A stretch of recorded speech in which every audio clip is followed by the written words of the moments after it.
Dave Lowe here. Just about to continue where I left off yesterday.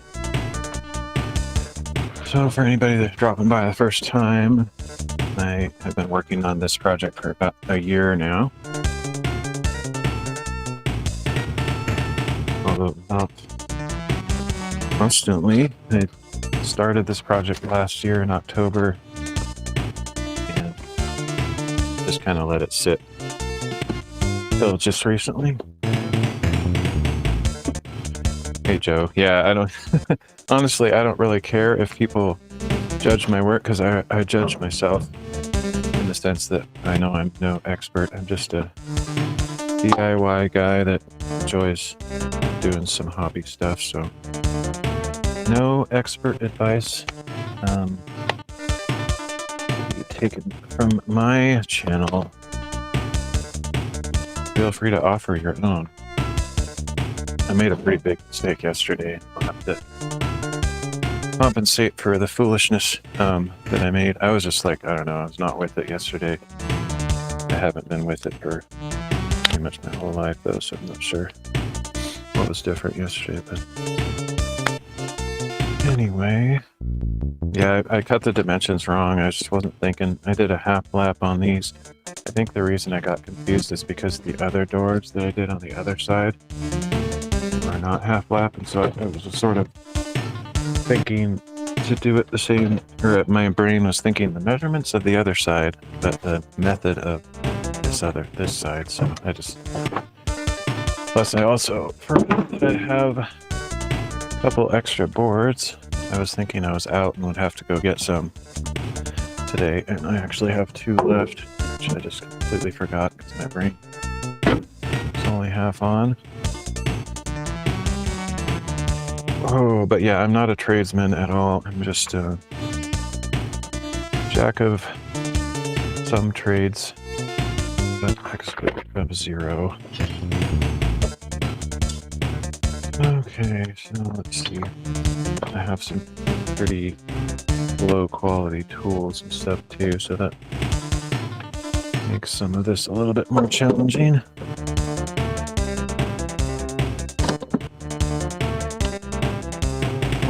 Yeah, true. Yeah, so what I did was I took the measurements for this opening, and then I took off, 3.5 here and 3.5 down on the bottom. But then I forgot, like, oh, with half laps, you don't take it off because overlapping. So, the length from here to there is not plus, the 3.5. So I have these voids here, and I'm just actually going to put a board here. It's kind of a hack, but I thought about taking these off and cutting new ones, but I don't have a really fun way to do these half laps. I just have to do it on my table saw, and I kind of just... It feels a little bit dangerous, and I don't really enjoy it. So I'm just gonna hack my way through this one and put some boards on the top and bottom to fill in the gaps and call it good. Because it's good enough for me. I did go to town earlier because I did foresee running out of screws. So I bought some more screws. Found these deck and fence screws, which is what I need. These ones that I've been using are just drywall screws, so they're not really made for outdoor use. And at some point in the future, probably not right now, but I'll probably take all these screws out and replace them with outdoor rated ones. But I only got 1 box, so I'll just finish the project and maybe think about it next year or some other time when I have money enough to buy stuff. So it's stupid. That's the whole hesitation I have, is I like to use screws for everything, because it's so much easier to correct mistakes and or disassemble and rebuild things. I mean, obviously, if you do it right, maybe you won't ever want to disassemble things, but I find myself doing that a lot. Not because of mistakes, but reconfiguring things or changing stuff. It's so hard to like pull things apart when it has nails in it. I feel like you have to almost break stuff to get the nails out, so I pretty much always use screws, but yeah, they are very expensive. It's quite annoying. Just for a small box of screws, it's like I found these. They're like $8 for the little box, which isn't that bad, but like they were basically the cheapest ones I could find. I hunt the shelves, looking at every option. Most of them were like $15 or $18 for a stupid box like this. This one was, I think it was $8, just slightly more reasonable, I guess. But yeah, very annoying how expensive they are, especially specialty screws for specific purposes. I feel like they're basically the same thing, but charge more because it's some special word on it or something. I don't know. Anyway, how are you doing? Anything interesting going on in your life that you probably don't want to talk about on some random person's live stream, but just making conversation. Let's see, where's my pencil? Get a measurement here. Oh, the other thing, yeah, maybe the first thing I do actually instead of cutting those is I should have given myself a little bit more room, so I was deciding I'm going to cut a little bit of this off, and that felt very sketchy to try to cut through this my table saw, but oh, sick. That's awesome, man. Congrats. Something that I considered in the early days because I had my dad almost got into that, my uncle got into that. I have some other friends and family that are Christians, so I considered it, but unfortunately I have a really bad back, so I have a hard time heavy things and getting into weird positions, so that was part of the reason I didn't consider any overly labor-oriented job, but otherwise I really like working with my hands. Yeah, working outside's great. Of course, if it's freezing cold or massively hot, sometimes that can, for that moment, you can think like, oh, I wish I didn't have to do this, but yeah, I think overall, it's like pretty epic to be able to get outside for yourself. Another thing I considered, but kind of for the same reason I didn't with my back issues, is forestry work, because I love the outdoors so much. But can't figure out how to get paid to hike, but you could learn how to maintain trails or work in a ranger station or something like that. Yeah, but I think I'm getting too old to reinvent myself that much, so I get my battery, so I'm not likely gonna do any of that stuff, but it's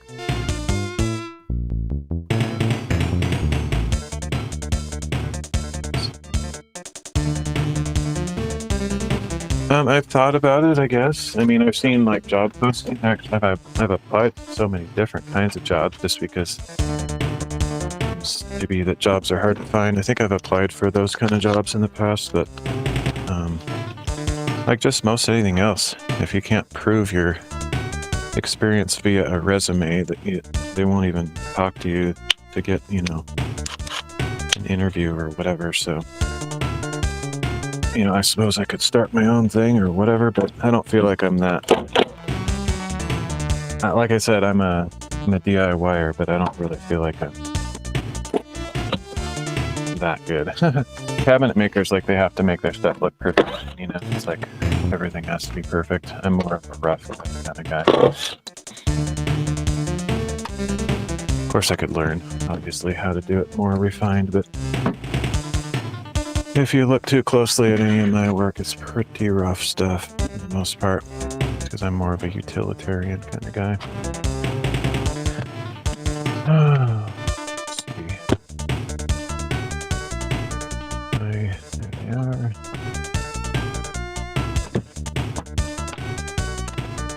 Create a lot of dust. I need to cover up these power cables or plugs so they don't get stuck with sawdust.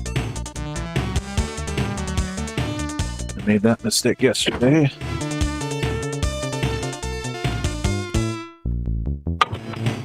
Yeah, same here. I'm more of a function over form guy, but like if you're a professional, you definitely gotta consider style and trends and stuff like that. People make it, you gotta make it to order, make people happy, and I'm sure I could do it. It's just I don't have experience doing that kind of work. All my work is pretty rough, so. And it's all just for myself. I've never really made something for somebody else to their ordering standards or whatever. Okay, last time I forgot to turn noise cancellation on. I thought I turned it on, but I didn't. Today, I believe I have it on. So hopefully this won't be too crazy loud.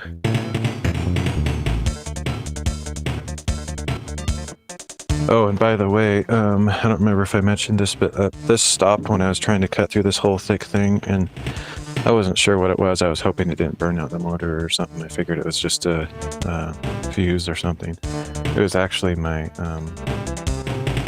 power strip or whatever you call those things. The cord with 1,000,000 plugs in it. Power strip is what I call them, but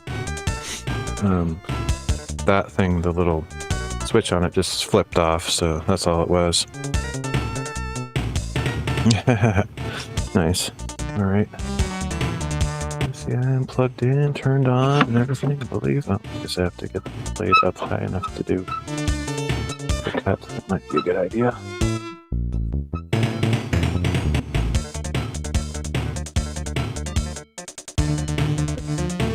Yeah, I guess I got my gloves on. I don't really like this table saw. It's so low quality and cheap that it just makes me feel like it's gonna explode in my face. But it's been I think it was like $100 or something new. So I've had it for years and I've been using it without any issues. It's so old and cheap that I don't know. But it's done the job, so I can't complain.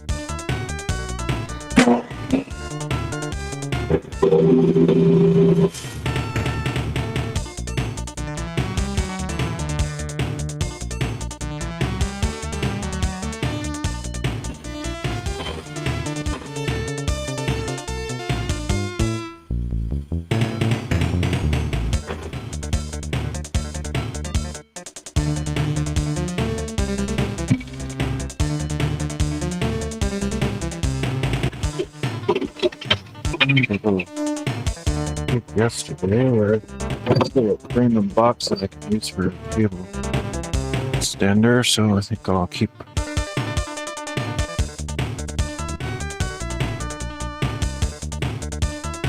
Really? I guess I've sort of had that, but not to anything that felt dangerous. I feel like it gives me just a tiny little layer of protection, like if I accidentally tap the power tool, or actually what I have done quite a number of times is have my hand on a wall or holding something and I'm putting quite a bit of force with the impact driver, or I'm just holding the screw to get it set or something, and I've had this go in my finger. So just for that reason alone, I like using them. They just give a little bit of protection for the little mistakes like that. Let's see. But yeah, I've never really had any major mishaps or injuries over the years. No major blood loss or anything. Let's see. Somewhere in here is an extra piece of board that I was using yesterday.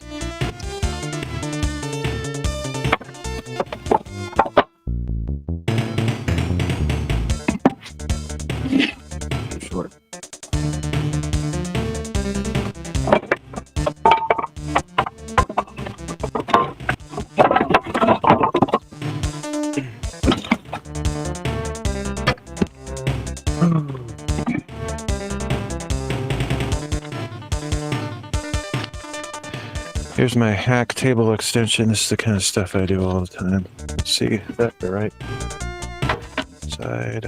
I have to go. This thing's square, I don't remember.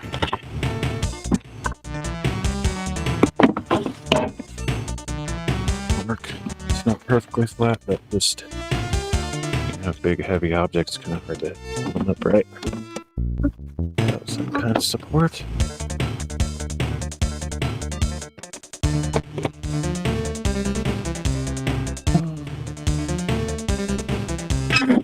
Another nice day. It's always tempting to go through the hills instead of working on stuff that I really need to work on stuff, so gotta do it eventually. So okay, this is interesting.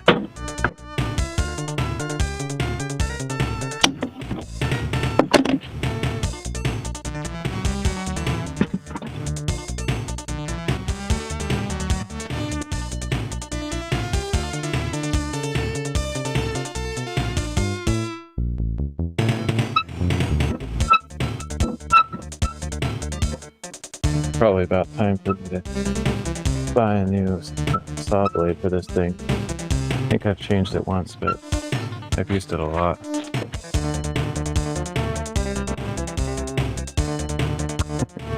Yep, you do. You get assist points for sure. If nothing else, emotional, moral support kind of a thing.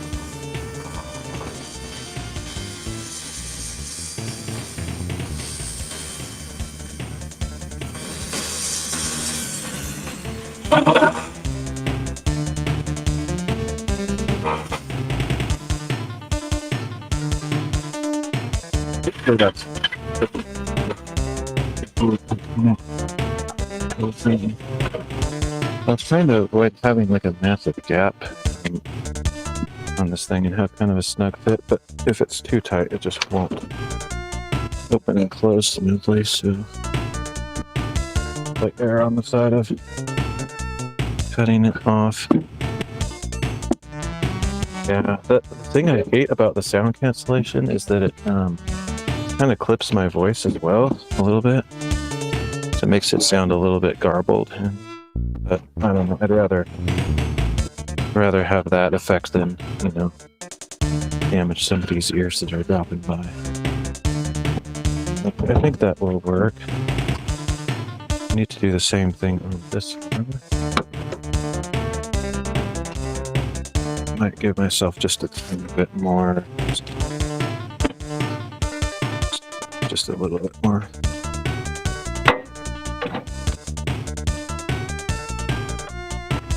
Right.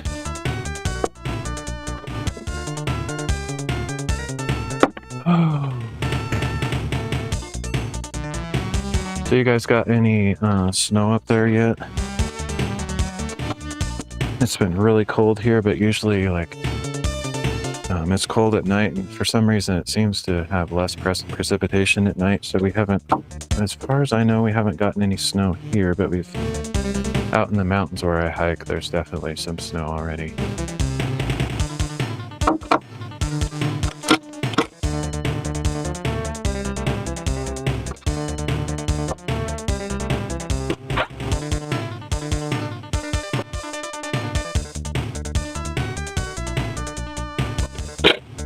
The other reason I have to take this board off anyway is because I need to put the hinges on, and they'll have to go under these boards anyway.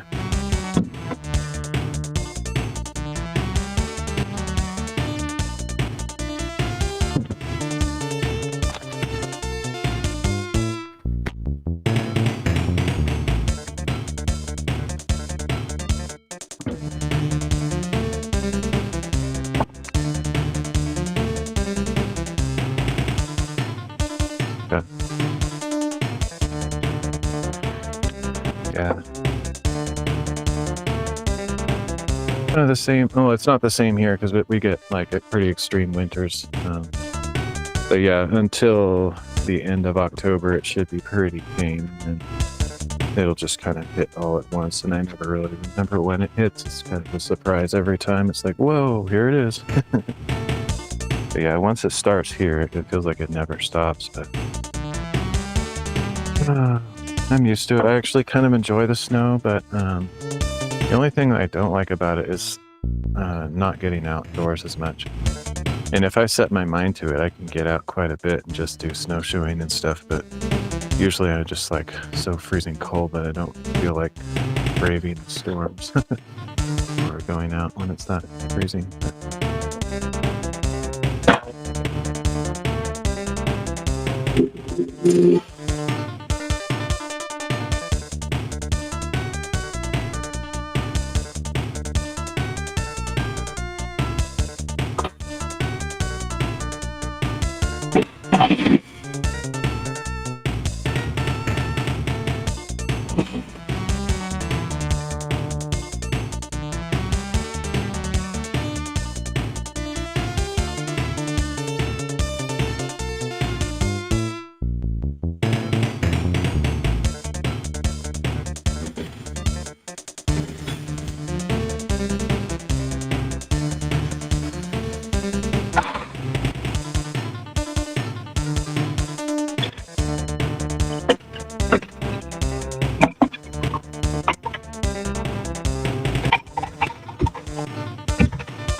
Yeah, I don't really struggle to keep occupied. I have, even though I'm outdoor guy at heart, 100%, I have so many hobbies, or I have the tendency to collect hobbies. So I don't really struggle just sitting inside or doing stuff. Yeah, hopefully I'll figure out a income source, and then once I get a job or start the business that I'm trying to start or whatever, then most of my time will probably be occupied by that anyway. And then I am trying to find a church community to connect with. I sort of had one going for a while, and it just didn't feel like it was vibing, and so, but I'm going to try another one. And it's kind of a blessing. Yesterday and today I woke up in the morning, which is, I know that sounds normal for most people, but that's not normal for me. I'm a night owl to the extreme, and so that means maybe tomorrow I might actually be able to make it to a church on time. So that's a hopeful plan. I don't have any community here. I just don't have any friends or anything, and it's kind of, even though I'm an extreme introvert, I do need connections like we all do, and so it's been a struggle, to be honest.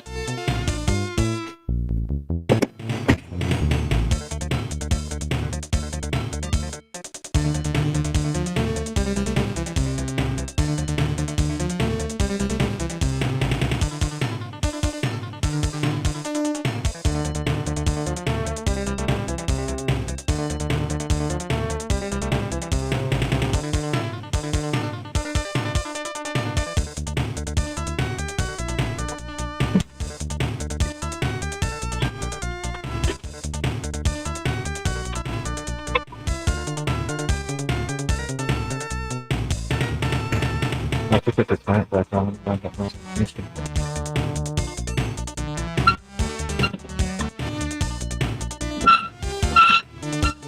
Yeah, I did that for a while too. I also, my thing is I'm usually up all night, like literally up until about the time that church is about to get started, but I'm so tired by that point because, you know, I'm up till like 8 or 9 in the morning. I'm just like, okay, oh, it's time to go to sleep. I can't make it.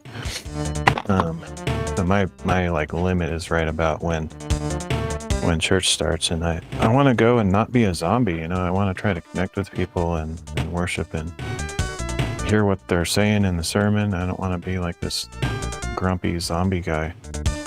The thing that I miss greatly, and it's actually kind of a point of contention in my mind, or just a great disappointment, is most churches don't have evening activities anymore.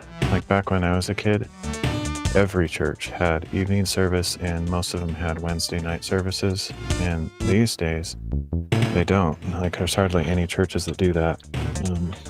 And if they did, I would be all about that, because those are always my favorite times to go, and there's so many great memories of that. But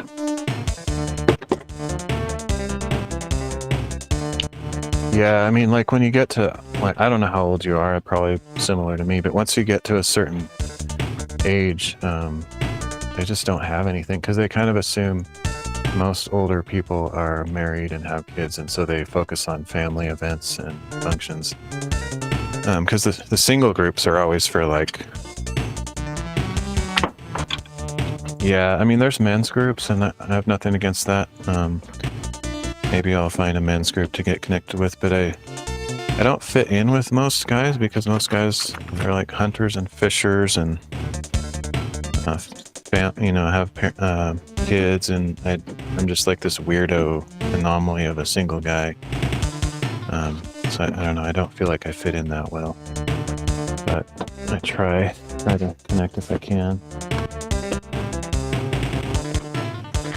But yeah, I loved the college days, like back when they had college group, and I wasn't really big into youth group because I wasn't very popular. You know, like when you're a teenager, you got to be cool and fit in. But like college, once you get into college, nobody cares anymore, and so I really enjoyed those years when I was young enough to be part of the college group. Obviously, I couldn't go to that now. Look like a complete freak. But that's kind of the last time where they sort of cater to different groups. Like once you become a full-fledged adult past your 20s, the church doesn't really do much for groups, you know, like affinity groups, or it's kind of just one big, I can't think of the word, just like blob, and like you're all just kind of adults now. No connection points anymore.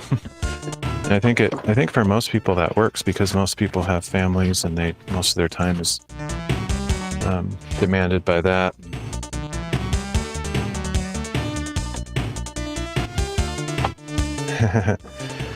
Yeah, I don't know.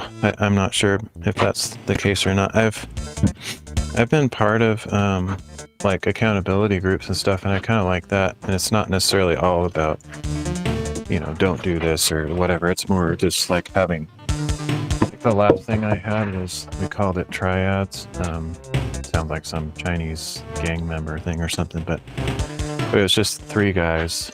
That's why they call it a triad. It's just there's 3 guys that get together like maybe once a week or once a month or something, and just kind of check up on each other. And you know, those guys are friends for a long time. And then the church that we all went to closed its doors. It doesn't exist anymore, and so we kept it going for quite a while, probably longer than anybody else in that church did. We might have been the only triad group meeting, in fact, and but at a certain point we all kind of went our separate ways, and it just kind of slowly disbanded.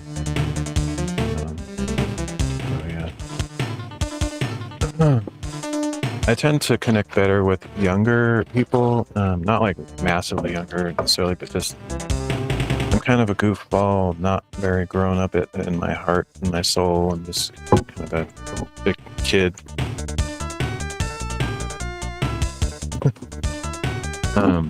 So I don't know. I don't do it very well with other, you know, older guys, just because they've got it all together and they talk about their careers and families, and I'm just like, cool. I don't know what that's like, but so yeah, it's a little bit challenging, but yep. Collect my payments via force with my kung fu.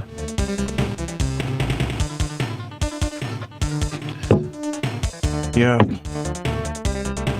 I have one friend that I've had for more years than I can mention, but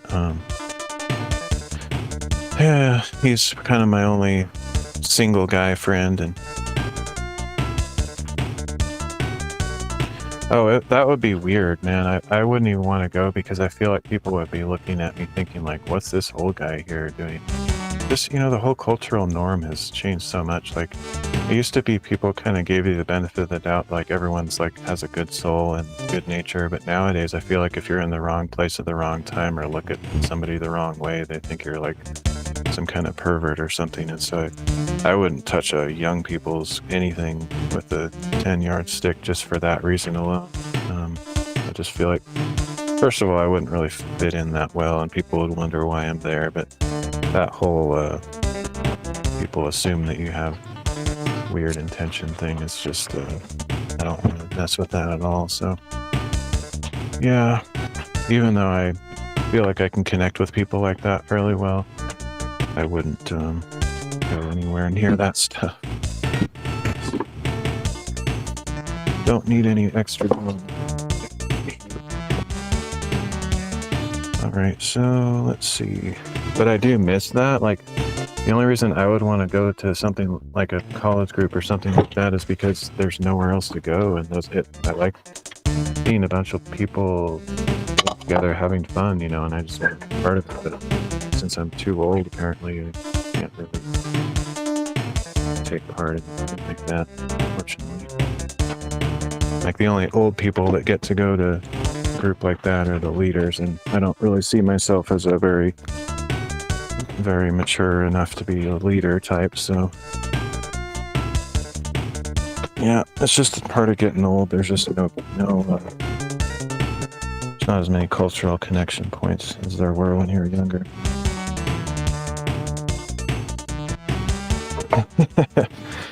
Yeah, that's the thing about one of the things I actually do. I know this is weird, but one of the things I somewhat enjoy about the streaming world is, this may be good or bad. This may be a sign of inner immaturity that I need to work on, like somebody could lecture me about it. But I enjoy that most of us in the streaming world are kind of that way. We're still kids at heart. We play video games. We're nerds in one way or another.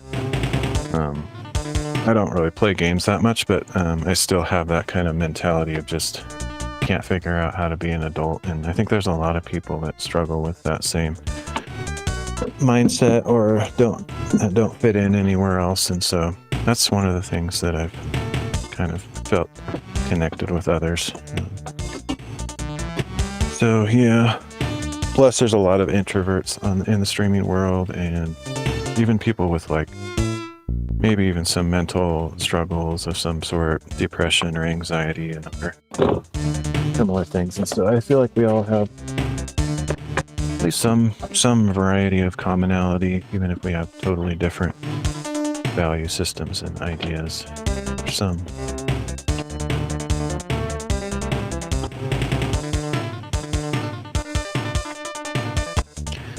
Maybe, but I don't know. To be honest, I kind of wish my life had taken the normal route, the normal pattern: get married, have kids, some goofy career, all that stuff. Just there is some value to normalcy, and I don't care about meeting others' expectations or cultural norms, but like it is kind of a lonely life, being single and no kids to play with, and a wife, and all that stuff. It's it's God's design, and I definitely appreciate the value in all of it. But yeah, I guess it's just not for everybody, or at least the timing isn't right. Whatever, I was married once, so I do know what some of that's all about.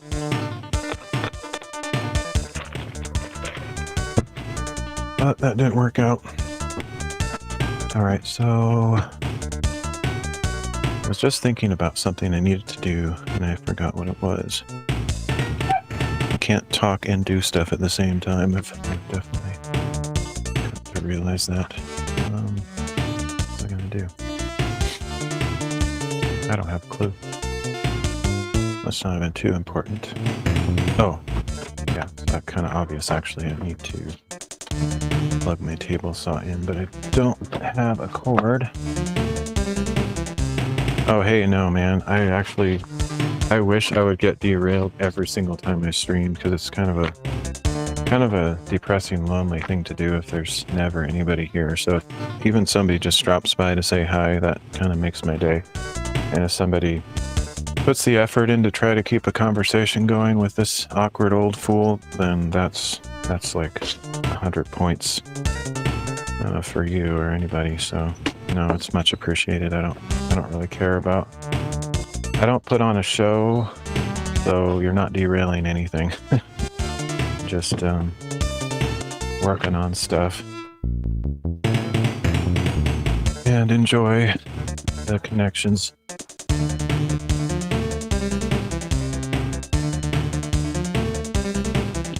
Get another cord. Hopefully I have one. I need to buy some more power cords. What I do have are such pieces of junk, they may even be somewhat dangerous.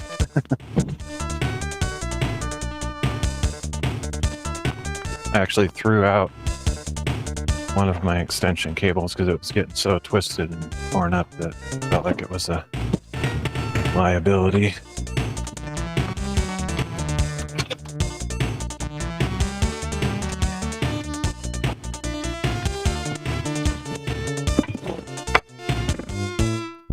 It's kind of weird. This is a weird season of life. People that don't know me before my streaming time might think I never had like a life or something, but I used to fit all those cultural norms once upon a time. I had a career, I had a family, I went to work, 8 hours a day for decades, I've done all that, and so this is weird for me not to be in that anymore. I feel like I've kind of become like a teenager again in a sense, which I don't. It's been a struggle. I'd actually rather just somewhat go back to normalcy, but I guess there's a reason for this season. I don't know what it is, but I learn whatever lesson I'm supposed to.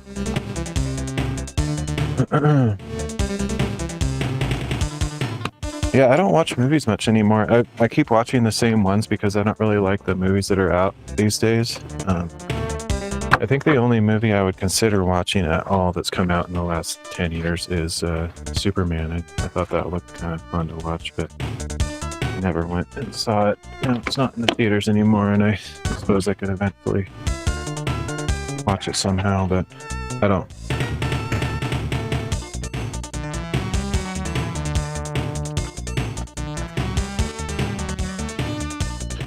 Yeah, and I think I totally agree, and I think part of what it is that I've been watching out for and enjoying about this is that I can really understand people who are going through hard times, and in fact, all of the people that I know, they're not necessarily friends, but people that I've met, in this area, kind of are going through similar struggles, so I can really relate to them and feel like I'm part of their.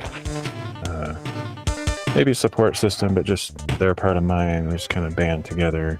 I hope it doesn't go as far as like I have to experience being part of the homeless culture. I mean, it's not that I'm unwilling to humble myself even further if that's what God asks of me, but that's a whole struggle of life, a whole walk of life that I'd rather not have to experience, but I may end up going there. I don't know if things don't take a turn at some point, but yeah, I do enjoy being able to understand what it's like to suffer and struggle in life.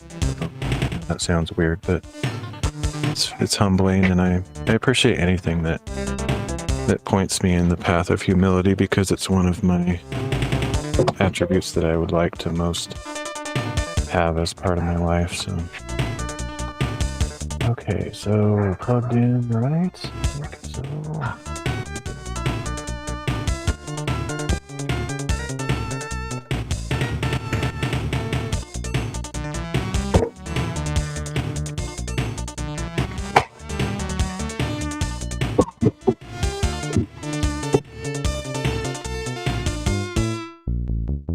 Thing is, I don't got this. The thing is, I'm in God's hands. So if he takes me the full book of Job or anything that's similar to that, then if he takes me there, I'll go there gladly. if I know that it's him leading me there, I'll endure whatever it is. But if it's just the result of my own lack of ingenuity or good choices, then that's not what I want.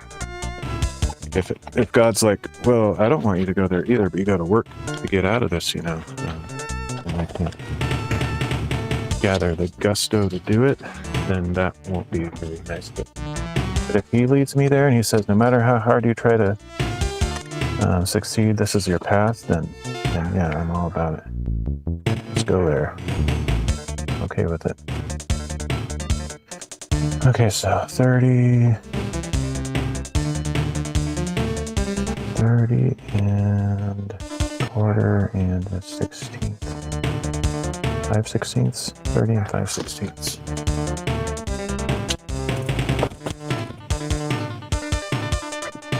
But I definitely won't seek my own destruction or,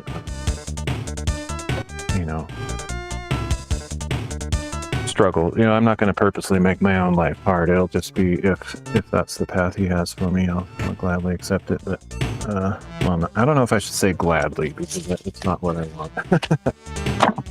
Sometimes he allows us to go through hard stuff, just maybe to prove how good he is at supplying our needs, how we need to be reliant on him, and all that kind of stuff.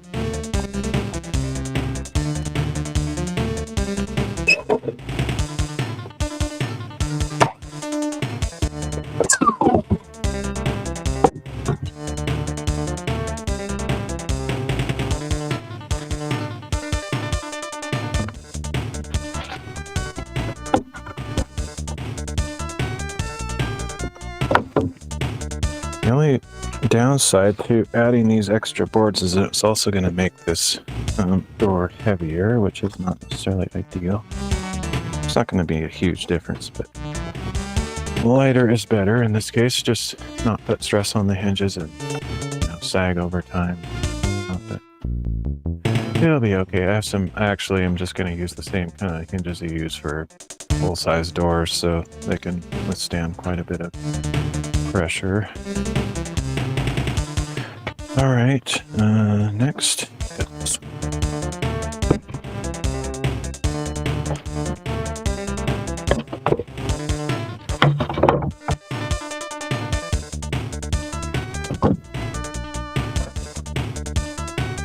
I think we're all going to be asked to endure more difficult things pretty soon. It's not necessarily a prophecy, but it seems quite apparent that the direction the world is going, those who choose to remain faithful to Christ will probably have to endure some significant persecution.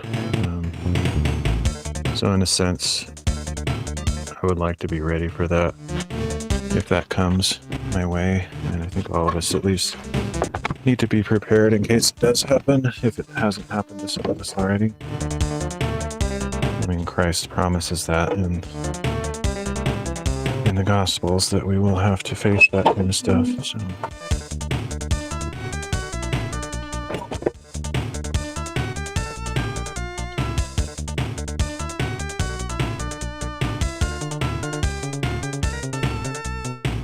Oh.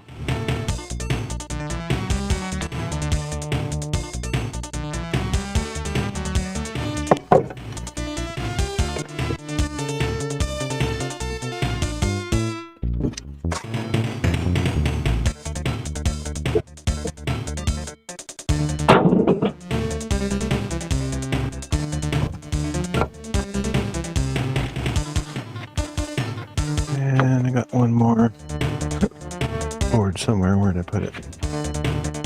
Still over there. Okay.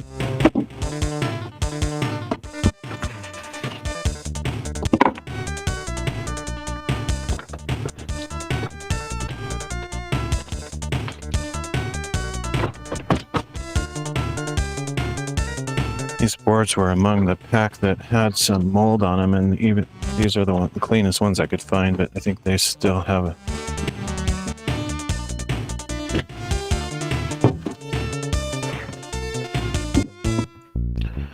100%. I've been struggling with that lately. I'm aware of this. This is a what do you call it? A confession. I'm aware of this weakness in me. I have the tendency to come across as a little bit gloomy or negative, or some people would just call me full on toxic or something. I even had a friend call me toxic recently, and it's like, it's kind of hurtful, but at the same time, I accept it. I accept the criticism. And so, yeah, the thing is, like, when you struggle with depression and anxiety and your life is really difficult, Scripture commends us to be thankful in all circumstances, and so that is what we should be. The joy of the Lord is my strength. Relying on the Spirit's power to overcome whatever you're going through. But to actually do that, I'm not going to pretend that's easy, and I'm not going to even slightly hint at the fact that I feel like I do well in that area, because I don't. I struggle with that tremendously. So, I don't have any secrets to share in that area, and even if there were secrets, I think each one of us has a different struggle and a different set of strengths and weaknesses. But being cheerful and happy and joyful and all that stuff, that's never been like a great strength of mine. I'm more of a melancholy type guy.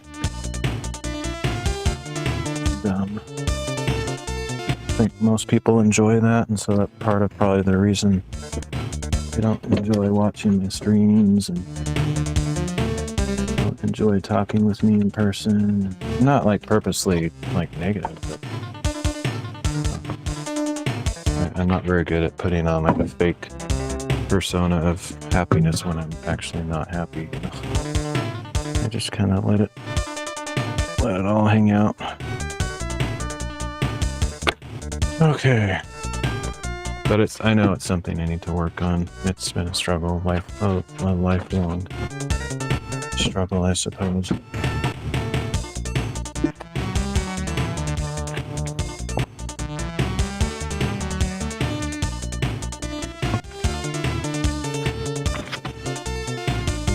$100%, 100%. Same here. I'd rather be any kind of horrible treatment from the world. With Christ, there's nothing that would cause me to deny him. Just the reward of getting to know him at all. In the worst, I don't care how bad the situation is. He's the ultimate reward. There's nothing that could replace him or cause me to turn away from him, because he would never turn away from me, and he's saved me from a fate too horrible to describe.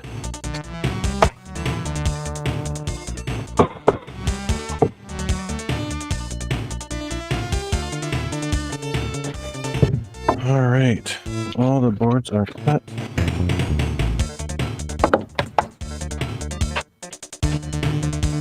King David says, "I'd rather be a doorman in the house of the Lord than be anywhere else." Or he also says, "Better is one day in your courts than thousands elsewhere," and stuff like that. 100%. Very, very relatable.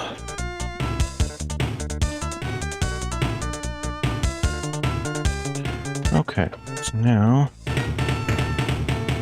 even though I have a few of these drywall screws left, I think I'm going to switch to using the ones that I just bought. Yeah, but that doesn't give us the excuse to like not try to be cheerful. The fruit of the Spirit is love, joy, peace, patience. Can't remember all of them, but self-control, all that stuff. Joy, whatever. So I mean, we really should try to allow him to inhabit us, because Paul, look at Paul, Apostle Paul, and all the garbage that he had to go through and get. He's the one that wrote that stuff as guidelines for us. So we got to try. And maybe by try, that there's a combination of trying, like actually physical exertion to try to do what is commanded of us, but then also trying to submit to the Spirit, who is the one who gives us that fruit. So just us telling him honestly, hey, I can't do this. I don't have the strength. Please give me the fruit of your spirit. So there's evidence of my salvation that you are with me and that I can be a testimony to the world instead of a burden. Stuff like that. The way I figure it is I have fruit of the spirit because he's in me and he can't help but bear fruit, but at the same time, like I have so far to go, but I feel like the cool thing about it is if something like that happens in my life, it's clear evidence that he is doing it because I don't have that strength in myself. So it's great assurance of salvation and knowing that I'm not alone when he does produce that fruit in me, because by myself, I'm not capable of doing it. All right.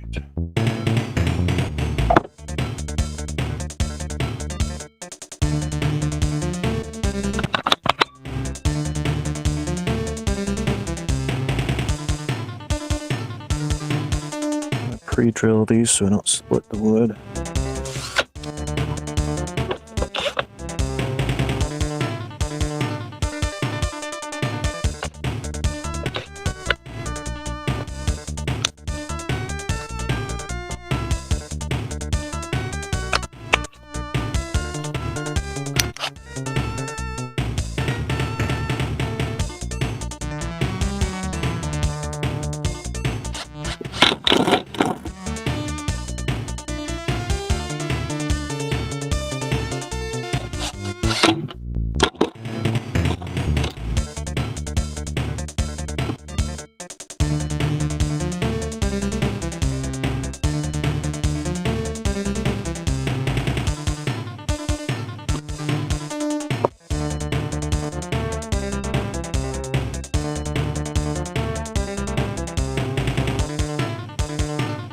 Absolutely. Yep, that's good. I sometimes wonder, like when Paul or whoever says, be thankful in all circumstances and stuff, I wonder if he means like trying to focus on those positive aspects of your life, or if he's literally just like, thank you for punching me in the face. Thank you for whipping me on my back 39 times. Thank you for stoning me. See, that doesn't sound logical, but I think it's probably more just thank you, God, for saving me from hell, and thank you for salvation. Thank you for my family. Thank you for the beauty of creation, and just all trying to focus on the positive things.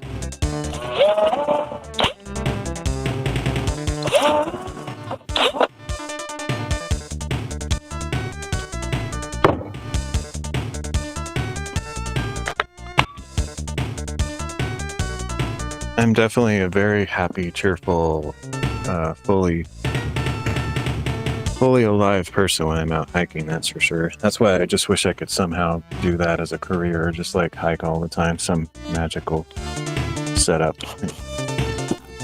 That's when I'm really most happy. I'm also quite happy when I've done some traveling in the long distant past. Traveling to other countries makes me very happy. I don't feel like I'm really fully American inside. I love being in other places more than being here in many ways. But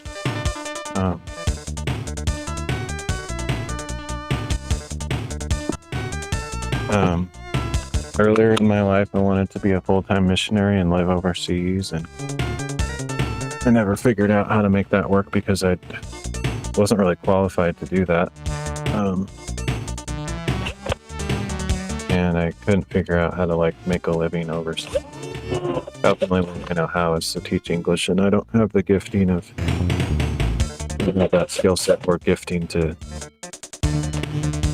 people, doing that kind of stuff. So that didn't really feel like a good fit, but I'm definitely happier in those circumstances. And I did live overseas for a short period of time, like 6 months. And there were some challenges and definitely some struggles with it, but generally speaking, I felt happier just in that situation or whatever.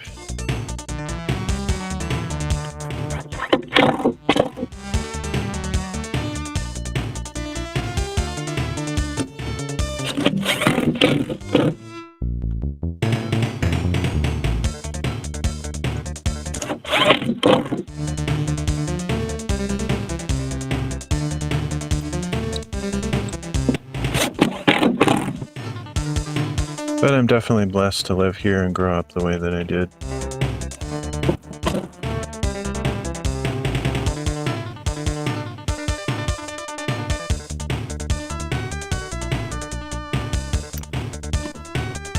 Yeah, I think they're all actually equal, but yeah, I kind of have the same kind of thing, gift of service and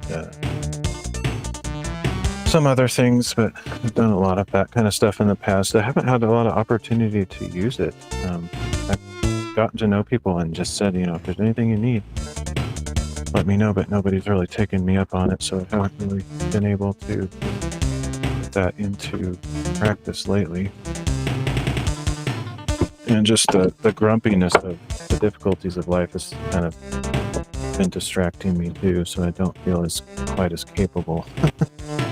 Even though I know that when we serve others, the focus gets off of us, and so we are able to have more joy in those times and circumstances. There's definitely a blessing in that. Okay, let's...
The thing that's goofy is this. Yeah, it's not that big of a deal. It is annoying, but I only have one battery. This whole thing, these two things and the battery came together as a set for, I think, $90, $89.99. I bought it a few years ago. Just to buy a single battery is over $90. So I could buy an entire new set just to get a second battery. It'd be cheaper than buying just the battery. It's the stupidest thing I've ever seen. And so I refused to pay that much just for a battery. And since then, I just never got a second one. I'm guessing by now there's probably off-market ones made in China on eBay or Amazon that I could pick up for cheaper. But yeah, it's just frustrating. No, I forgot what I was doing. Switched it back to the wrong.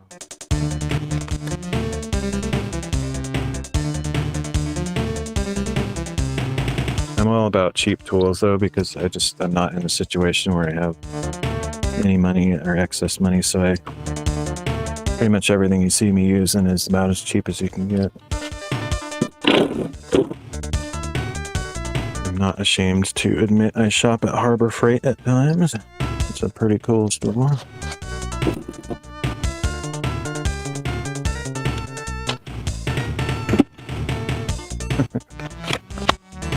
Yep, it's the same thing. It's really stupid. There was a period of time where you could essentially get printers for free. Like, they were basically free. But then as soon as you start replacing the cartridges, yeah, it's ridiculous. I think I bought one of my printers for like $40, and then the cartridges cost considerably more than that to replace the color and the black. few years ago, though, I bought a color laser. They're not that expensive anymore, and I never looked back. Like, that was the best decision ever. The toner lasts forever. Like, I've printed tons of stuff, and it's literally maybe like 75% full still. It's unbelievable. And the worst thing about inkjets is they actually dry out. Like, if you don't use them often enough, the ink just dries out and then you can't use them anymore. Like, and it's not just that cartridge, the whole printer is dead from now.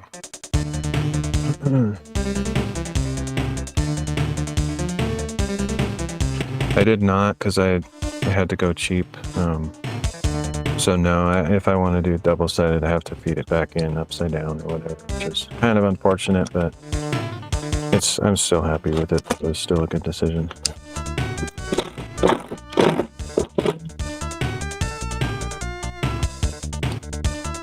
I think technically they make a duplex unit for my printer, maybe. I haven't really looked into it, but I think if I really wanted to, I could buy that and attach it to the bottom or something like that. Not totally sure. But man, it looks great. It's, you know, I like the fact that it's waterproof too. You know, it's not gonna like smear if you get a little bit of water on just the moisture in your fingers. You know. I'm switching back and forth. Pulls at once.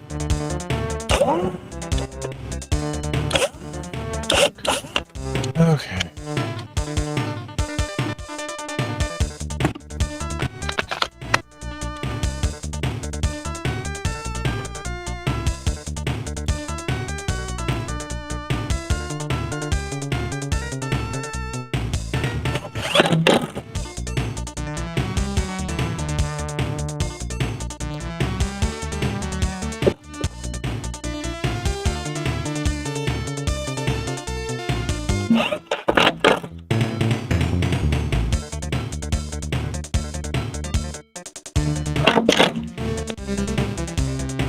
Sometimes I pull out my corded drill just so that I don't have to switch between the batteries, but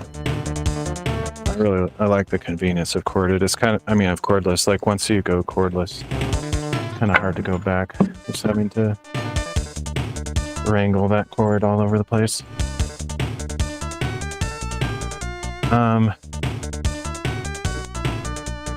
I wish it had combination. I like having both, but unfortunately no, it just has inches.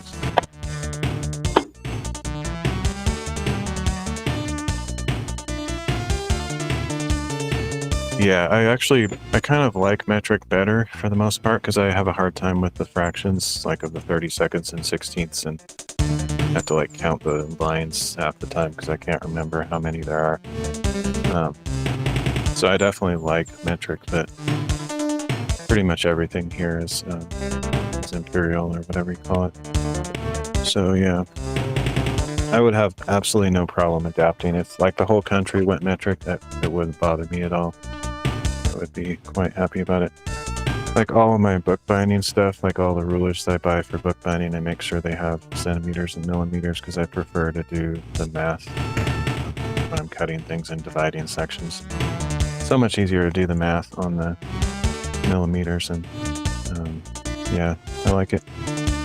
But unfortunately, it's not really taking off here. I don't know if it ever will.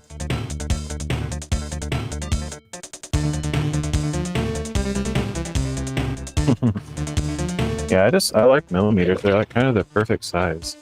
Centimeters, not that fond of centimeters. They're kind of small and not very practical for certain things, but I like millimeters because I really need to go smaller than a millimeter because they're pretty small. But like for my bookbinding, half a millimeter is my standard of tolerance. So sometimes I'll do or I always do half a millimeter of active in my bookbinding stuff. But that's definitely enough. Like anything smaller than that, you can't even really see with your eyes. And the thickness of the line that you draw with your pencil is going to be thicker than that, so you can't really get much more accurate than that.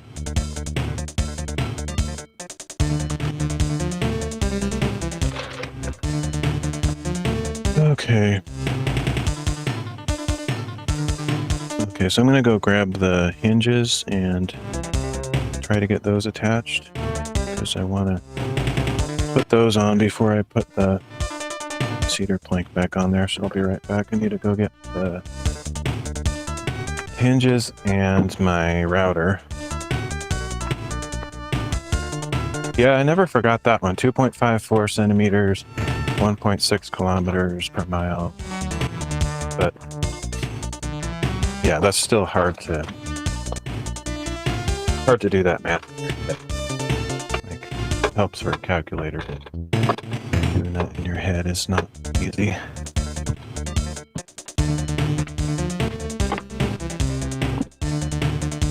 Let's see.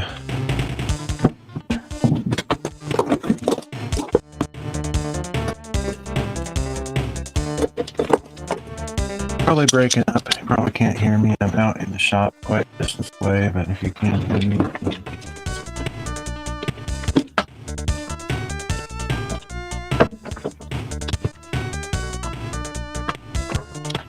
I've actually had this thing transmit through thicker things than this, so it is possible that it's still working.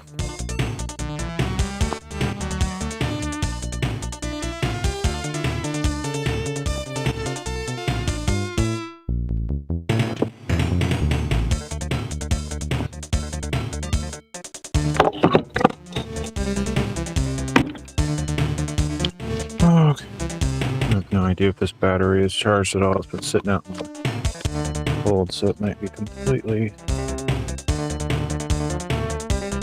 spent.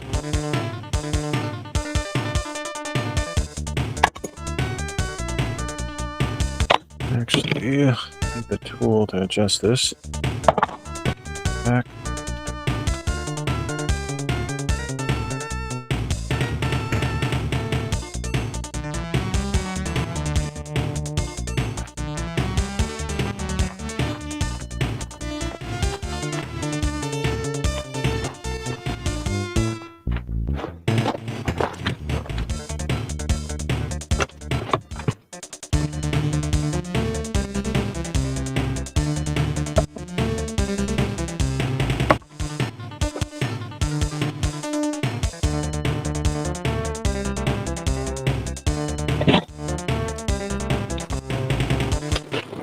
Where is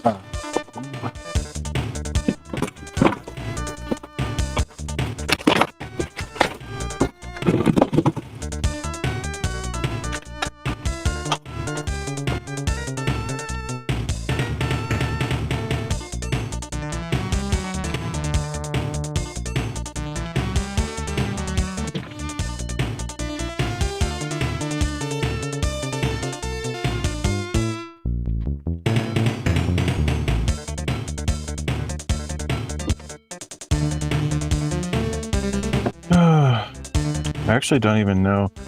I don't think I'm familiar with SAEs. I didn't know that's what it was called. I always call it Imperial. Where I get screw up SAE is when trying to convert base 10 to 12 inches in a foot, then you're left with a decimal which I end up rounding. Oh yeah, that's a nightmare. I actually have some rulers that have 1/10 of an inch instead of like 16ths or whatever, and it's so confusing to try to like go between those. I can't do it. I just give up. Oh, in a way, 1/10 of an inch makes way more sense than 16ths or 32nds. And if they compromised and made it so that inches were divided into 10 pieces instead of 16 or 32 or whatever, I think it would be a huge improvement. The problem is you can see 1/10 of an inch just fine, like they're pretty big, but if you divide that into 10 more, 1/100th of an inch is way too small to deal with, so it's kind of a, I don't know. Anyway, it's too big of a leap, too big of a jump between 1/10 and 100th.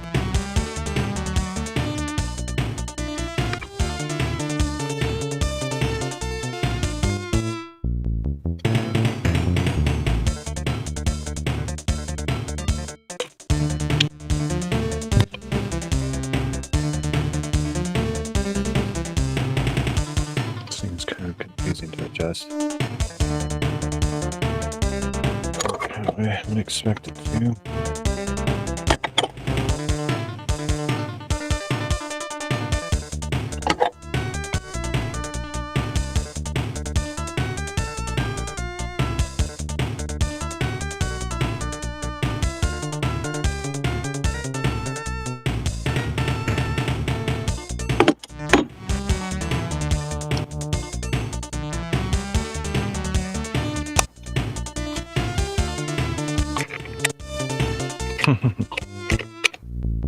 Yeah, that's true.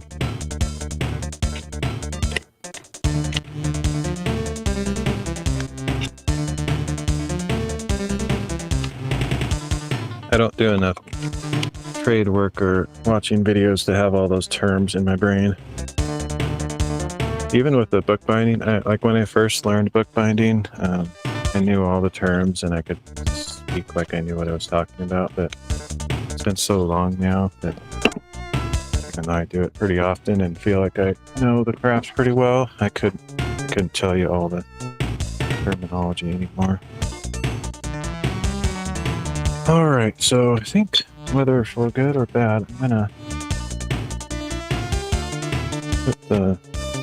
No, actually, yeah, I think I'm gonna put the hinge splitting on these two boards. So it's connected to both. Let's make sure I put this on the right side so I don't make a ridiculously stupid mistake like I have been lately.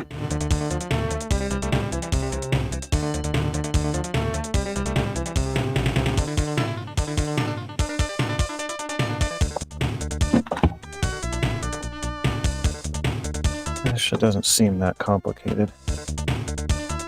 Hard to figure out. I just need to make sure I leave enough gaps so that it's able to close smoothly and not like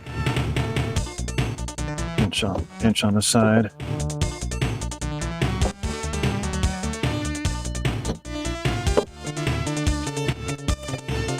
Yeah, that's true. I'm kind of a perfectionist, so I don't think I would be happy with 1/8 of an inch, but 1/10 is, a little bit smaller. That might be a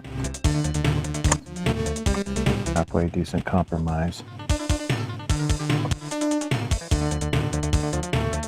Right, I guess I'll just do that. Basically, I just need to know how much, I need to put this on there quite yet, but I need to know how much to take off my router.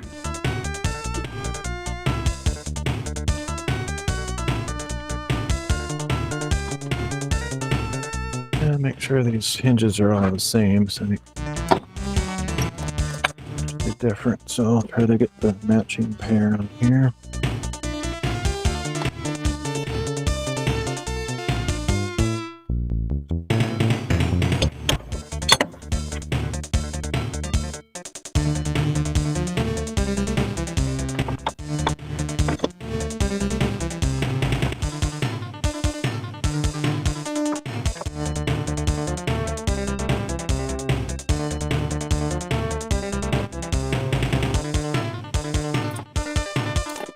Right.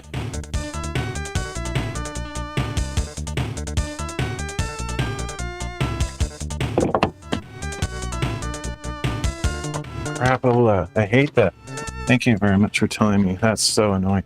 My audio player plays the same song unless you press next track. Oh, I hate that.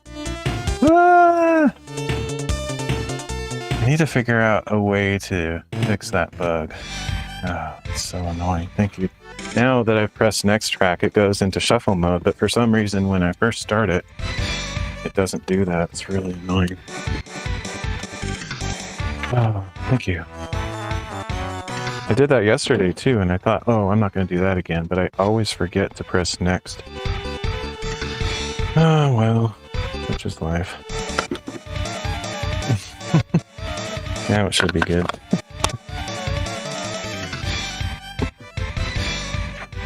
I'm gonna freehand this thing. I don't like this thing. It feels kind of dangerous, but oh well. I don't really feel like spending much time setting stops and limits on the side, so I'm just gonna freehand it.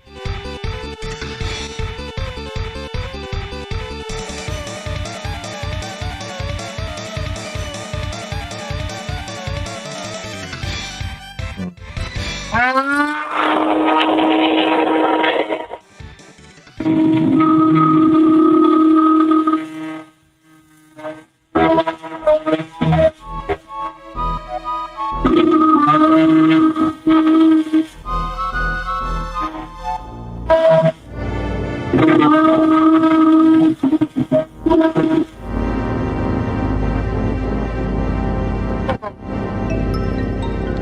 don't think that's deep enough to test a little bit deeper.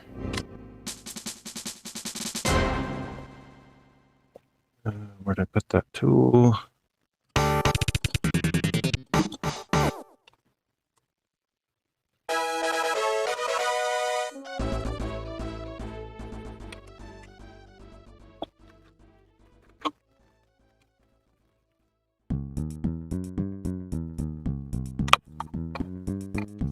This thing does not adjust well. Don't like it much. Basically just have to pull it out, take it out entirely, and then move it around and put it back in. You can't really pull it while it's wedged in there. It's annoying.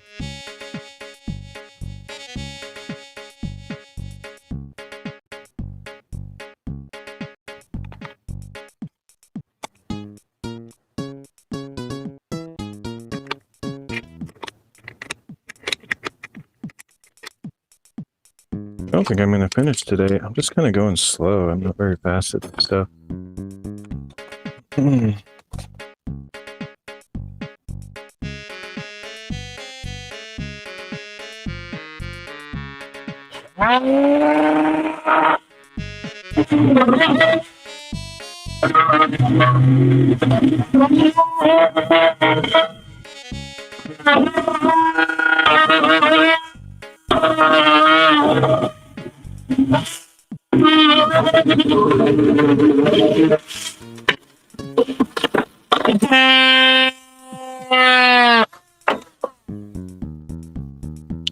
think I know why this was cheap.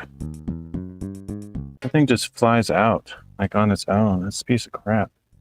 This was like $20 at Walmart. But it seems like no matter how much I tighten it, the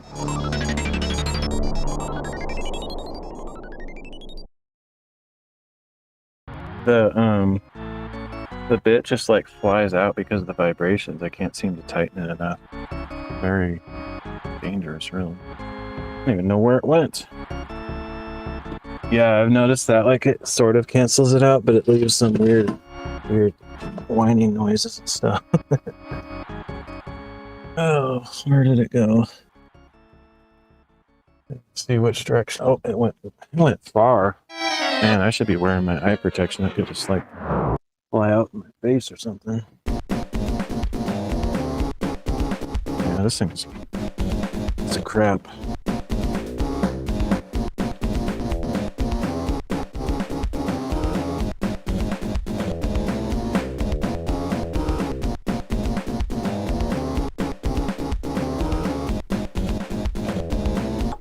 It's weird. It seems like it's still tight, but it's not secured. That's very strange. I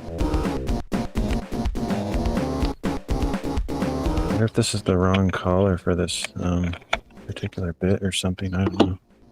Definitely doesn't work very well. Go ahead, make my day. I don't think there's any multiple ways to attach things, so that this is just the way it is.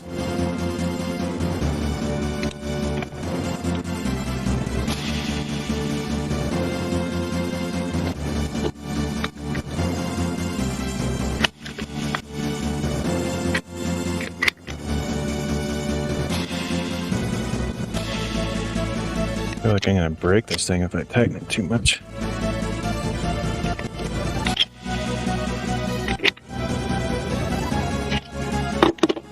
That's as tight as it goes.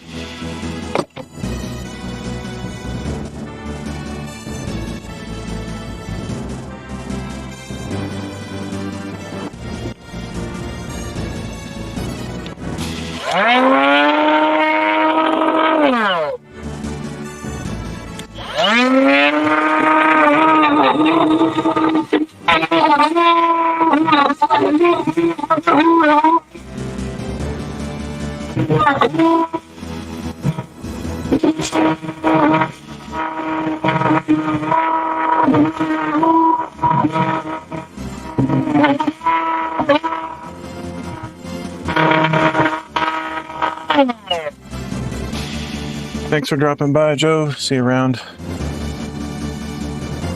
Okay, that's the worst router job I've ever seen, but thankfully it's going to be covered, so it doesn't really matter how bad it looks.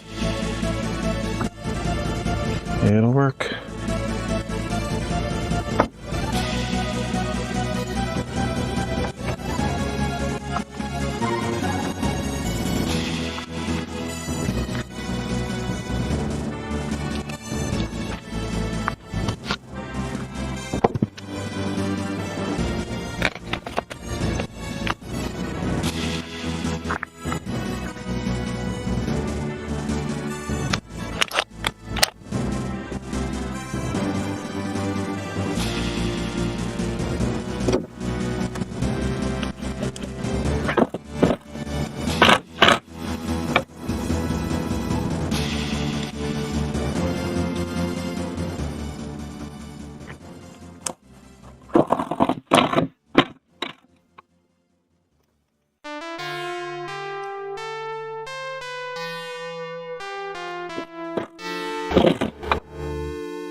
Getting ahead of myself here. Gonna do this first. I hope that doesn't come out again. That was really annoying.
That's laughably bad, but I don't really care.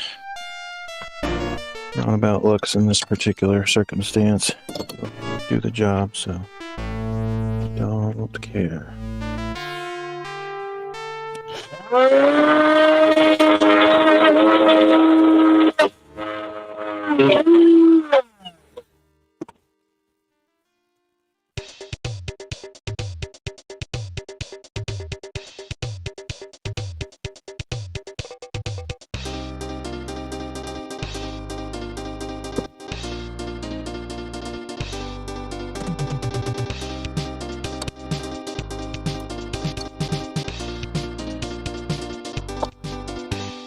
I didn't even really think about it, but I should make sure the hinge pin is upward.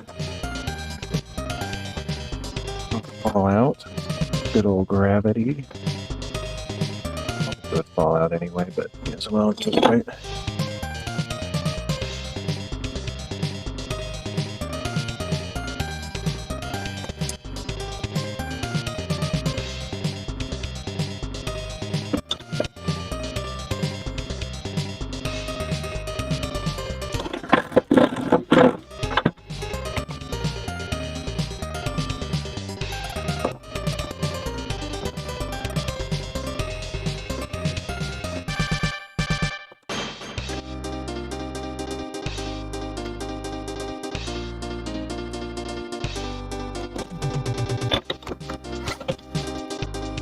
I didn't go quite far enough on this.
Okay. Enough. I can put the board back on. I'll have to adjust where I put the screws because the hinges will be in the way, but fine. All that ugly router job will be very well concealed though, so why I didn't really care about setting up a jig to guide its movement. Much work.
All right, this door is pretty much done. Probably even attach it. I might end up having to trim off a little bit more because these hinges will require just a slight gap on this side, which might cause this side to rub on the other end a little bit. Just see.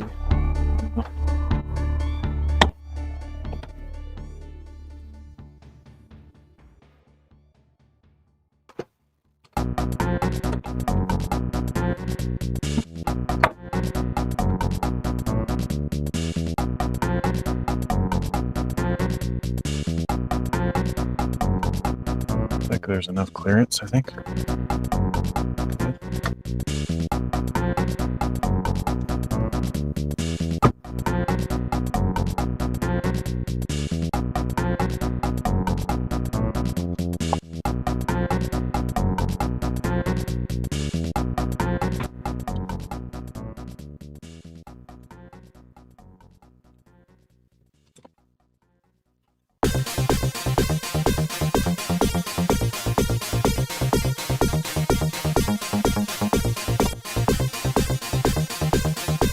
Find out when I try to open it if I have to trim anything.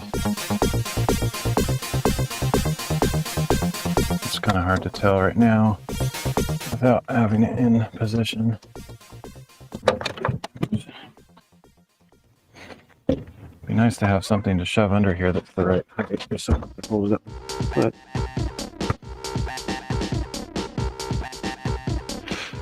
I don't know if I have anything now.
Probably not quite right.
All right, let's just see. Oh, that's nice, actually.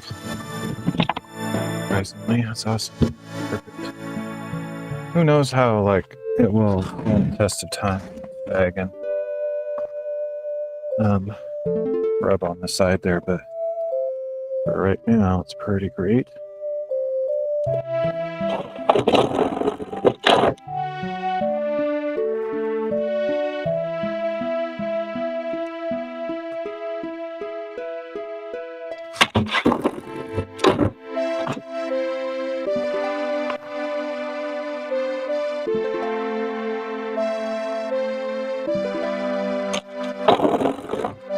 I can always reinforce the doors with the diagonal. That way, if I so choose later, but I think it'll be okay for now.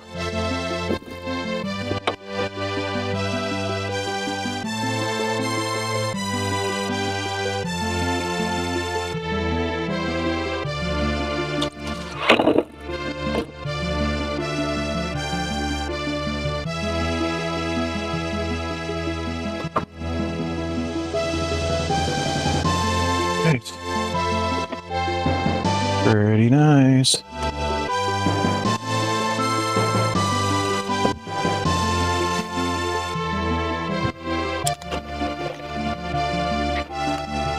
The other thing I was gonna do, and I forgot, was I gonna do a couple pocket screws just to connect this top board with the other one, because it's not really connected that well. I guess I'll do that.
Not that it matters, but I may as well put it in the center.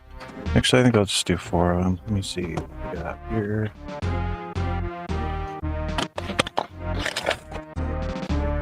$21, half of that is 9.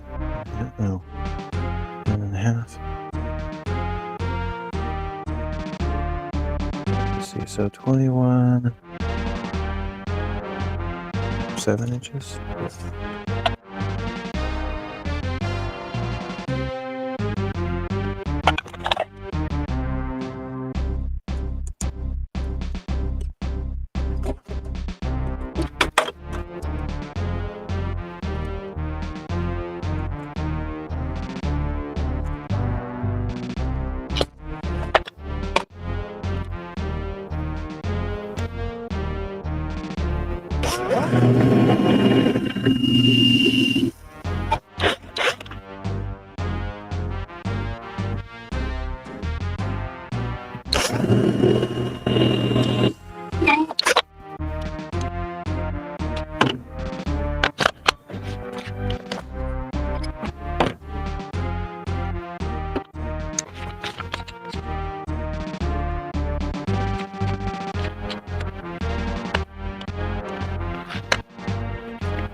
I should do the same on this bottom one, but I don't know. Don't really want to, but be a good idea.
All right. One down, one to go. Man, I don't know why this takes so long. I don't feel like I'm going like super slow or anything. And I was going a little bit slower when I had somebody to talk to, but not like crazy slow. It just, I don't know, it just takes forever. Let's see, I think I have to trim this one. Or did I already trim it? I can't remember. No, it looks like I trimmed it. The question is though, did I trim it enough?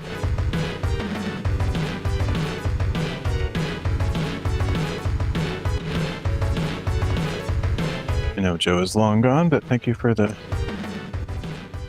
What is that thing? Looks like a can of soup or a can of chili from here. I can't tell what that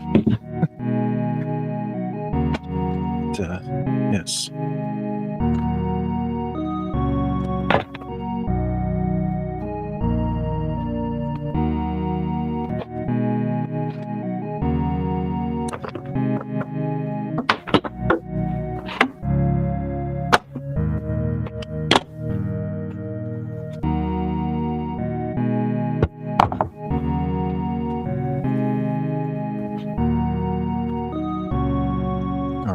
Bowl of soup or chili. I don't imagine that's what it's supposed to be, but it's so small phone I can't tell what it is.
I don't know what happens. Sometimes this impact drill just goes boing.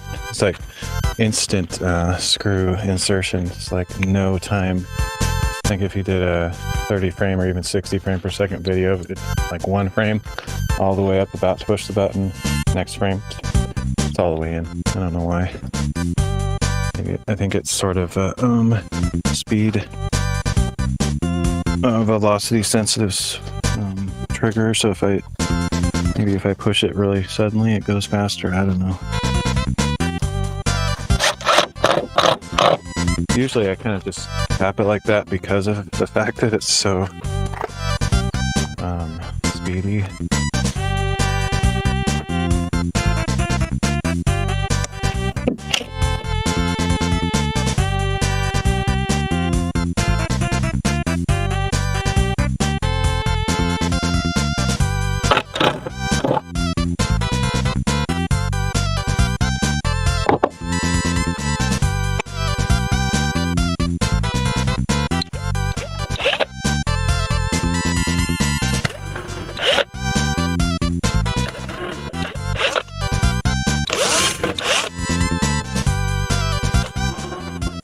If I really cared about looks, I would measure where all these screws are and make them all lined up, but I don't really care.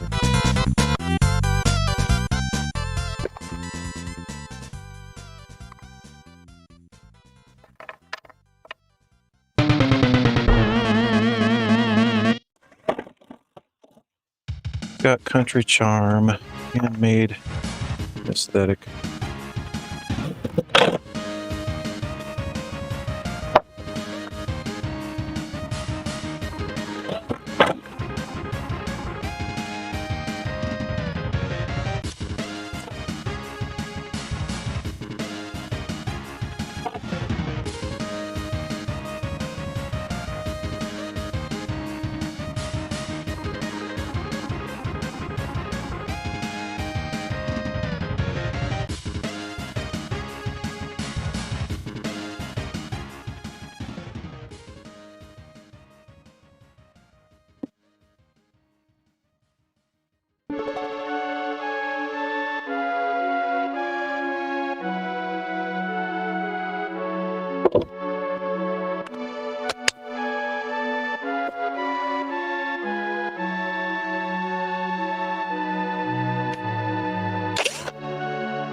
Man, I don't think I'm going to get the table done at this rate.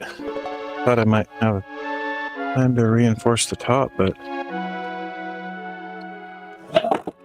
not the rate I'm going. I also forgot. I always forget this.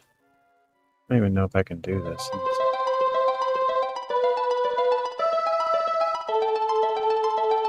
I don't know. I was noticing But one of the disadvantages of this app that I use to live stream in is I don't think it has manual camera controls, so I can't like lock the exposure, so it's all not all over the place. Yeah, let's see. Don't see any camera controls at all. I'm using the native app, which is what doesn't have the controls. If I use the web version of the app, it has all that stuff, but I don't know. Speaking of which, now I'm paranoid. The native app also has this lovely feature where it just turns the microphone off all by itself. Let me check to see if we're still going. Okay. I noticed that last stream, it just like randomly turned microphone off, and I have to like reset it for no apparent reason. Looks like we're good this time though.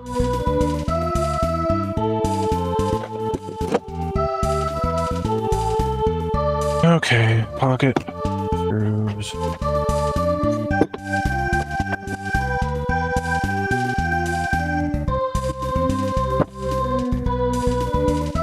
Let's see, which side is the top? It doesn't really matter, but I guess I'll be consistent.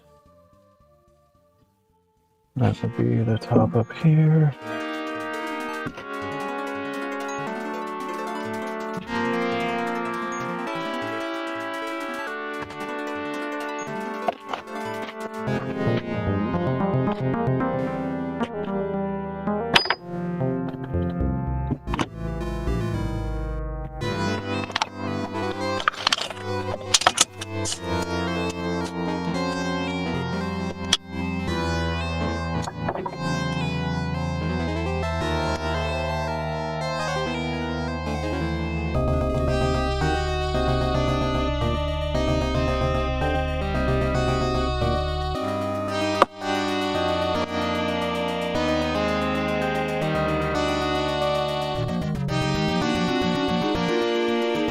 My problem is looking at the wrong number.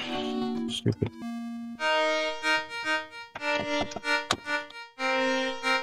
I was looking at the number 22 on the tape measure and thinking it was 21.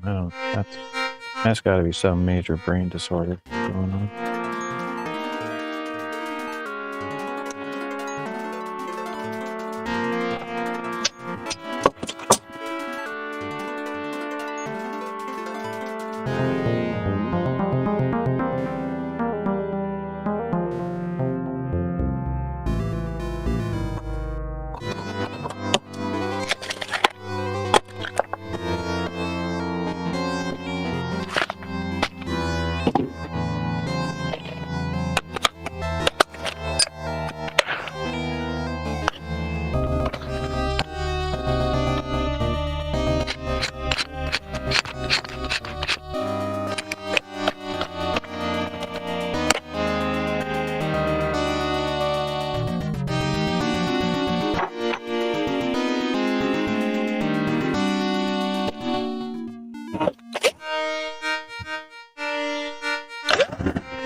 Okie dokie.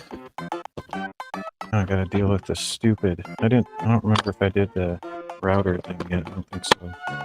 I hate this thing, but I should probably do it up on the table. Probably be a little bit easier to manage.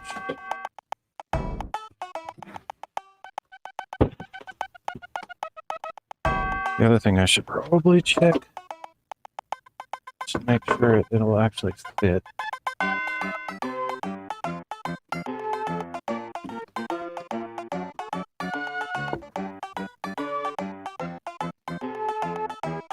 Looks fine. It'll be okay.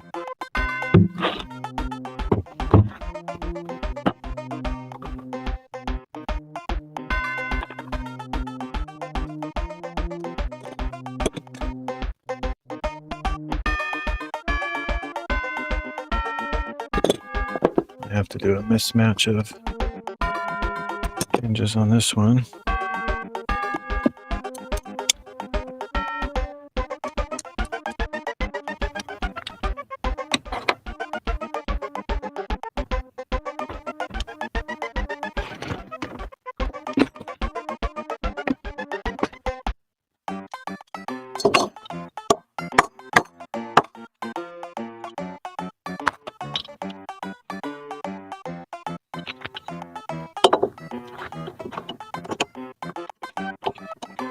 Yeah, it's much easier.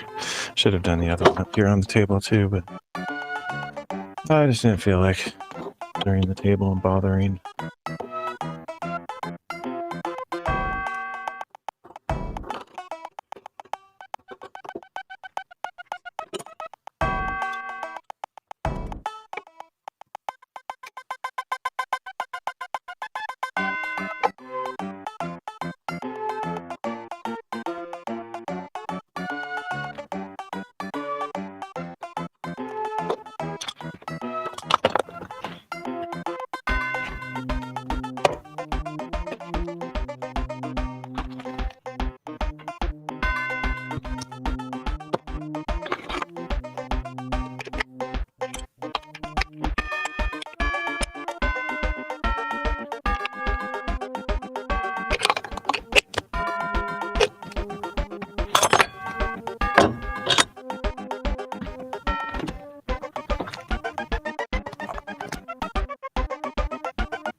I wonder if you can just take that out and put it on the other side? Never really dealt with hinges before, but put that one upside down.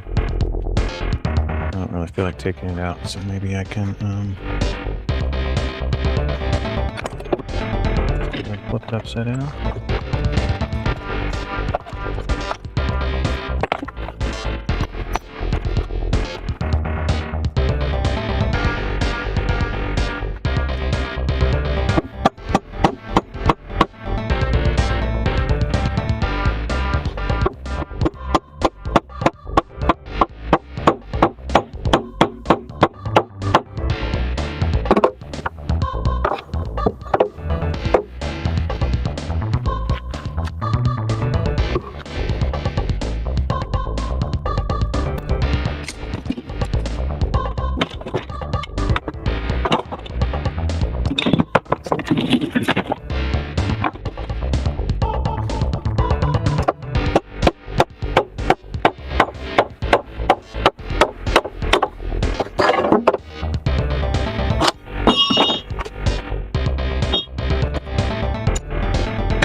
Works for me.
Almost done with the doors. That'll be very satisfying to have that done.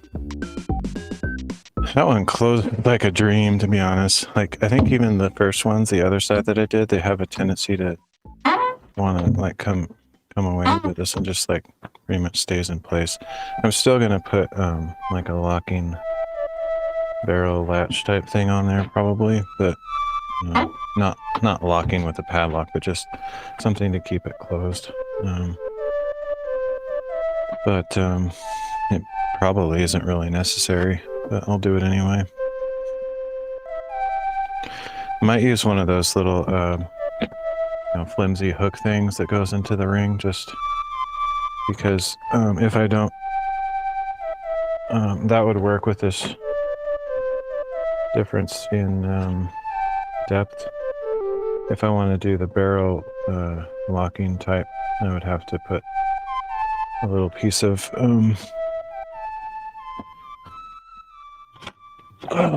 cedar in the middle here to get to push that out so it's the same level. Which, yeah, I could do that, no problem. But we'll see. I'll just go to. I forgot to even look for that. I was at the store earlier and I didn't even think needing those. So next time I'm in town, I'll try to remember to grab a couple of those. Whichever kind of mechanism I decide on.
Okay, here we go.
Okay.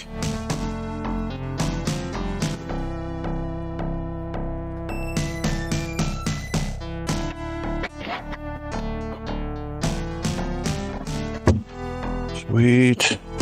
It's very satisfying when it's actually finished after all of that ridiculous whatever, all the mistakes and that time. But when it's finally finished, it's like, yeah. Well, technically I probably could finish the top two. I may as well at least see and start on it. Theoretically, it shouldn't take very long at all. But I always think that, and it takes forever for no apparent reason. But, yeah. I'll at least clear off one side of this, just take a look at it. May as well just get all this stuff off of here.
Okay, let's take a look and see what we got.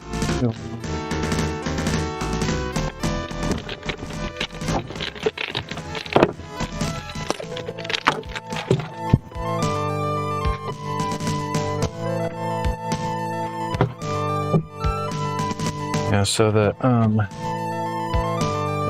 wood split, you can probably see where it's divided there. So the solution is quite basic that I have in mind, though. I'm just gonna cut these pieces that are hopefully the right size. I'm just gonna put those across this way underneath and screw them into the board and hope that that's good enough. I don't know what kind of screws these aren't too long that they'll go all the way through. That's the case. It's really close. Definitely don't want to countersink them. They might poke up a little bit through. I have some that poked up just like 32nd of an inch over there that I need to grind off with my Dremel. And, if these poke up that much as well, it's not the end of the world.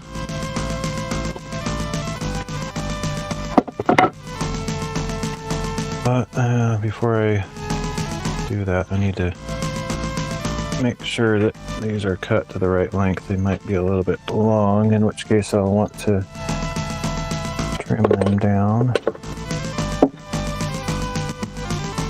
I'm going to trim them probably 1/4 of an inch just to make sure that they don't, like, maybe even a little bit more than 1/4, almost a half or so, 3/8 or something.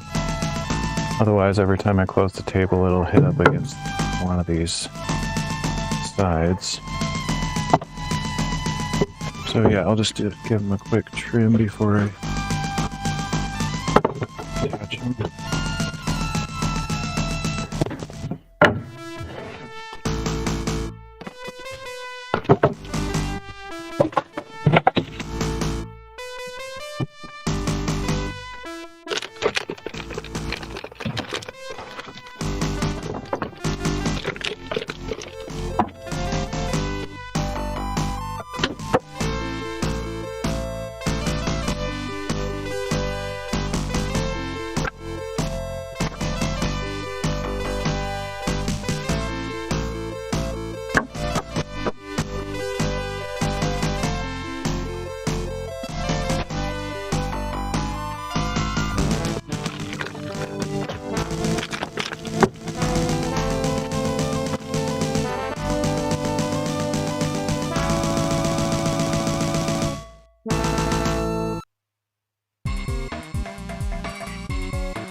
This stupid square has 12ths. How good is that? 16ths I can understand, 10ths I can understand, but this has 12ths. Are you kidding me? So stupid.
Need a better blade for this thing. It's getting dull, I suppose.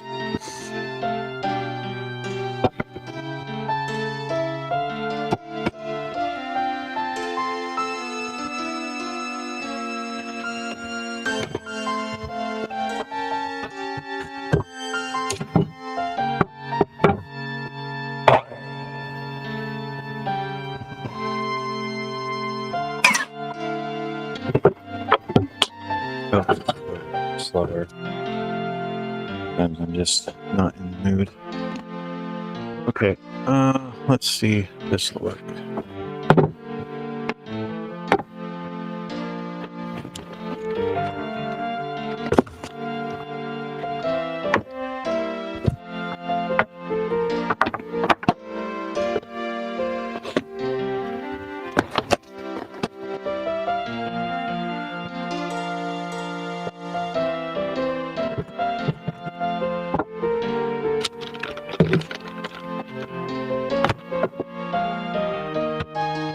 It would be a lot easier if I removed this tabletop, but I remember it being kind of a pain in the butt to get back on there, so I don't really want to, but probably should.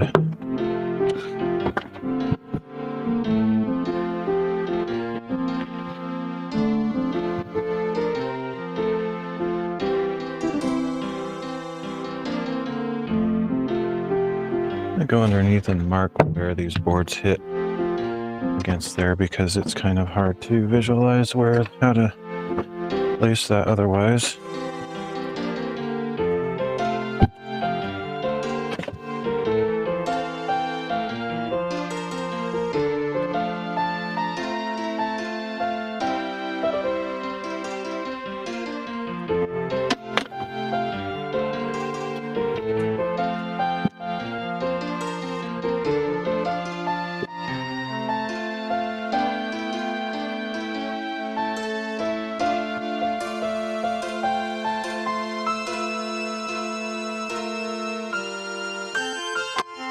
Okay, I don't know. Should I take it off or not? I probably should. I really don't want to, but it's not impossible to get back on, but it's just kind of I think it would be better if I did that. So, I'll do it.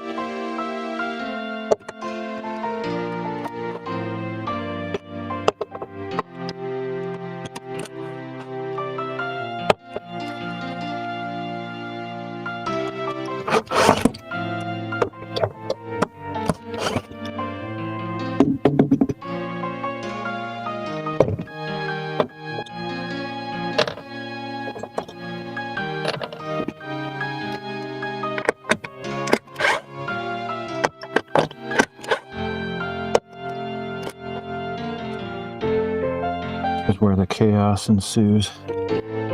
Need a second person to hold this.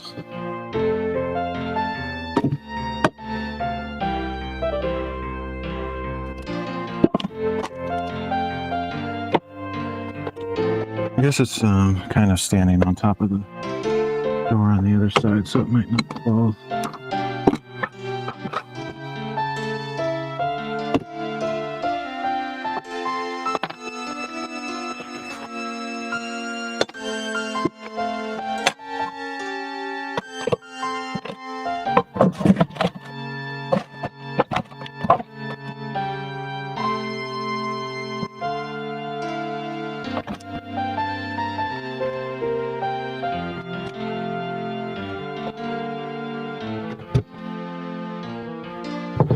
Okay, so I drew lines where the boards underneath, from below, so should be able to center these boards between those lines. Figure out, probably just put them not all the way to the edge, but pretty close. And I was debating whether I cut a third one for the center or if two on the sides is good enough. I don't really know.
I think I'm gonna wish I cut these even a little bit more. So I'm just gonna trim a tiny bit off. If it's not quite enough and it just gets stuck on the side. I don't think I need to cut off anymore, but just to give myself some leeway.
The other issue is I'm hoping that there's no smaller divisions of this tabletop that I can't detect. I'm pretty sure the first chop is like far in enough that where I'm putting these is gonna support it adequately, but sure.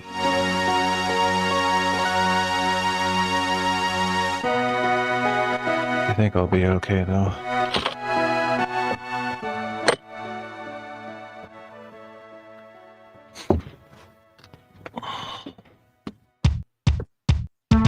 Probably should pre-drill some of these.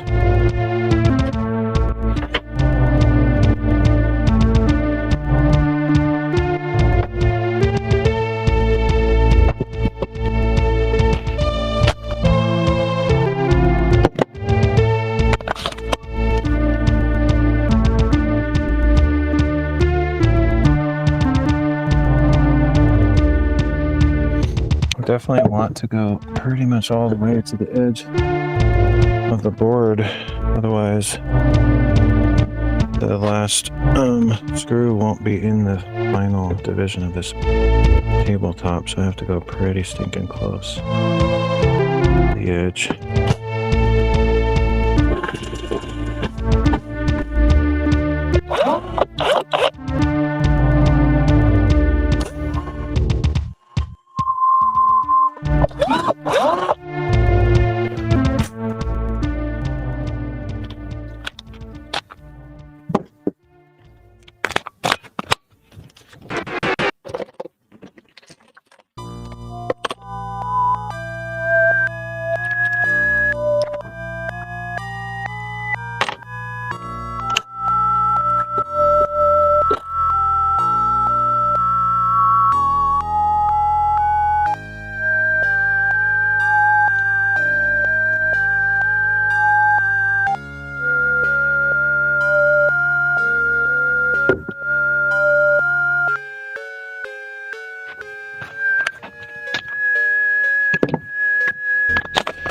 And I know this seems excessive, but I need to put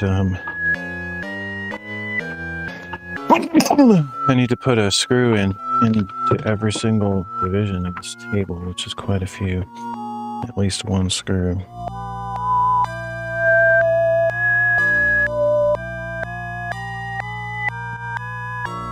Probably should do two. A lot. I don't even know if I have enough screws. Looks like I do.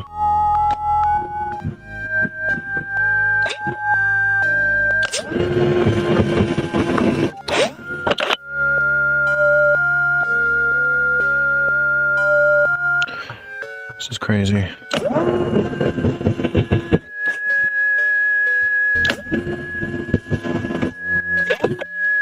laminated a bunch of thin boards together. Some of them are really thin, so need to make sure each board is fully supported.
So that side's done. I don't think I'm going to put one in the middle. I think it's probably a good idea, but I don't really want to do it. I think the two on the side will be adequate support.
Clamps on the first one. I just thought of it, but it's no big deal. deal.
Okay.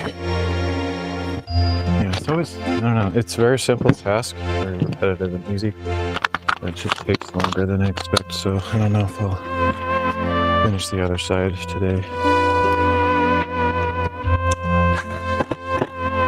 If that's all I have to do, and that's all that's left, I probably won't live stream just to show the other side, because it'll be the same thing as doing here. Whoa. That's the kind of stuff I was talking about earlier, where the bit just like comes out of the screw, and if my thumb happens to be where that happens, that can be pretty painful, and that's kind of why I like to wear a glove on this hand that I'm holding stuff with.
okay.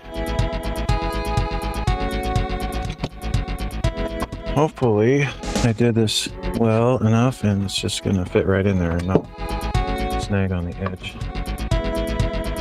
Theoretically it should be fine. I cut off quite a bit. Ideally these would come all the way to the edge, but because of these cross bars, it's not gonna work unless I chop it off. So we'll just hope that it fits back on there just good. Let's see, where did I put those screws that I was using to hold it in there?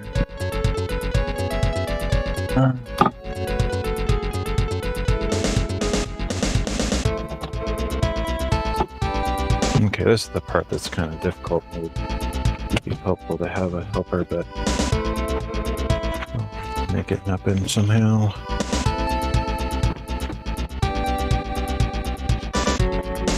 Now this is super sturdy. As you can see, that split is no longer a problem. Actually, I can probably just do it from over here.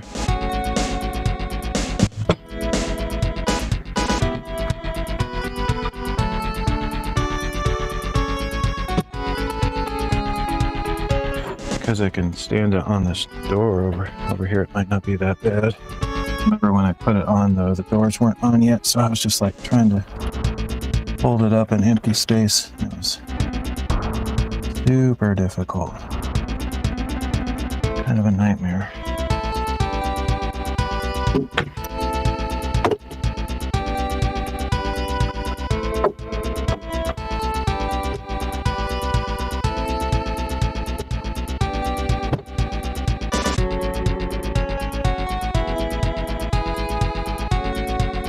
Still a little bit difficult because I have to lift it up a tad bit. If I have a little piece of wood, shim or something, I could probably just put that under there.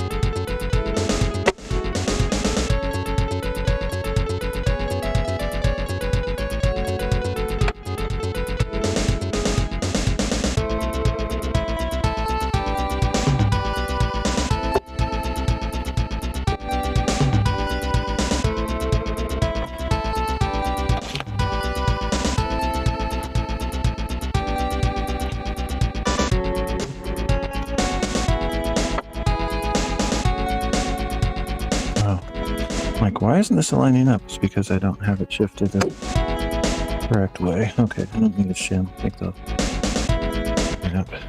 Okay. That was weird. I was like, what's going on?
These are the screws that are just a tiny bit too long, and they actually poke out the top of the table just a very tiny bit. And I'll just need to grind them off with my Dremel.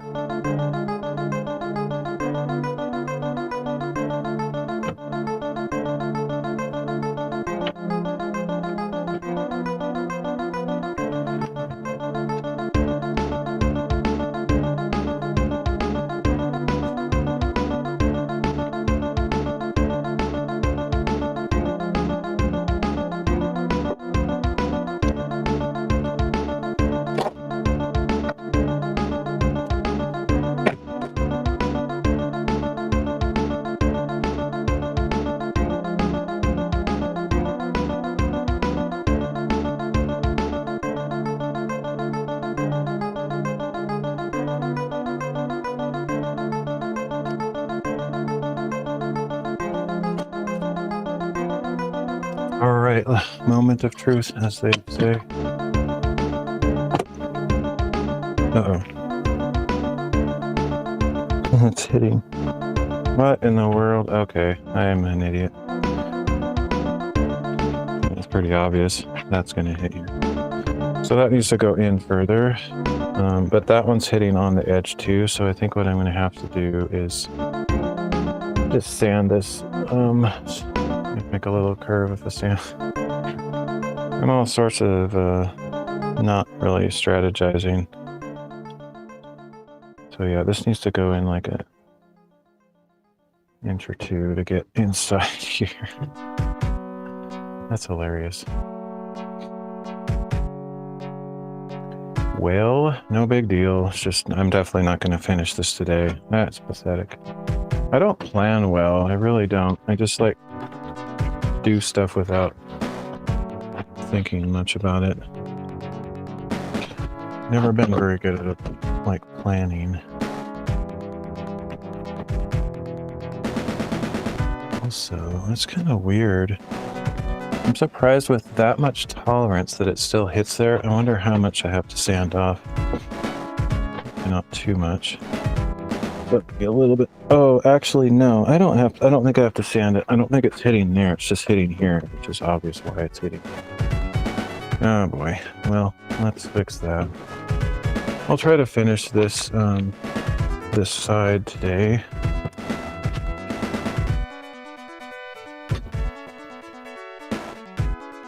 And then I'll do the other side another time, because that'll take quite a while to finish just this part that I have to redo because I'm an idiot.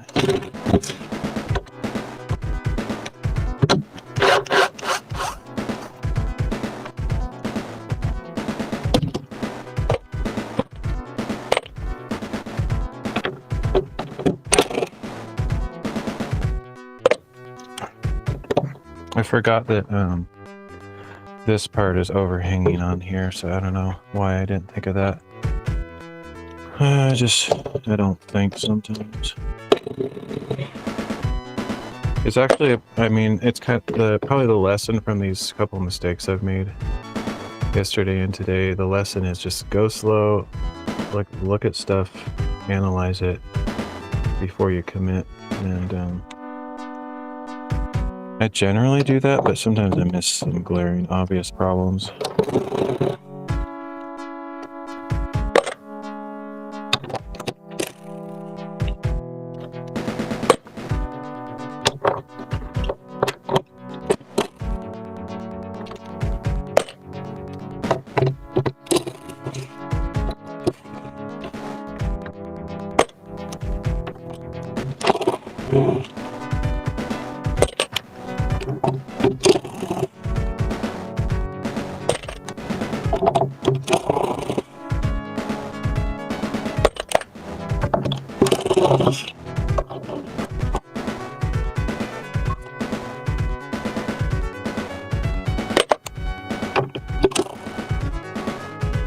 That's why I like using screws though. Like had I done this with nails, I don't know how I'd get that off without ruining the whole thing.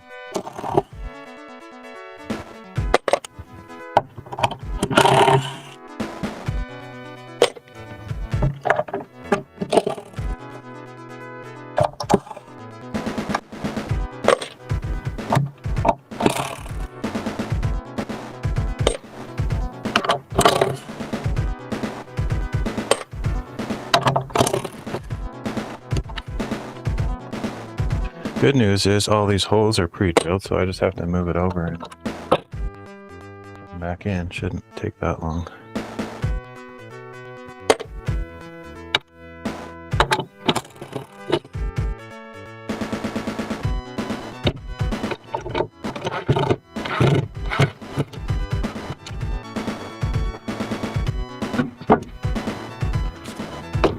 Could have even left them partly in there. Would have been smart, but I'm not that smart. I'm not smart. Whoa. Let's see, how far do we need to go in?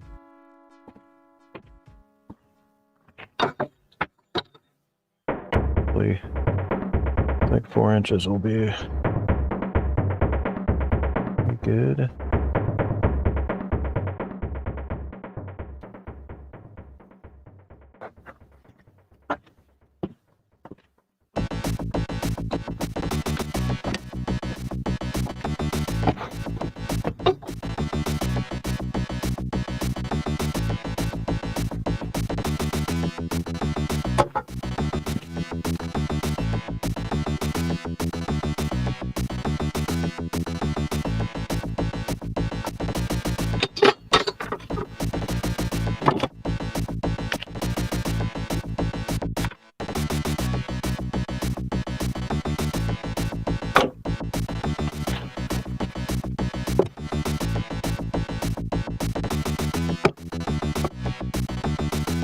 of sucks that I can't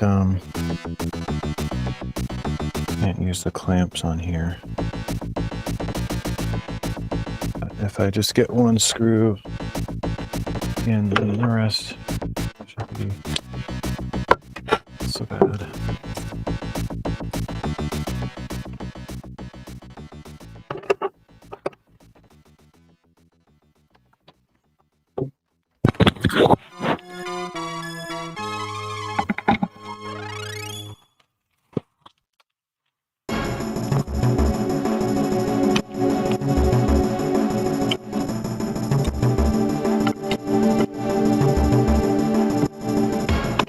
This is not easy though. Let me think, how can I do this?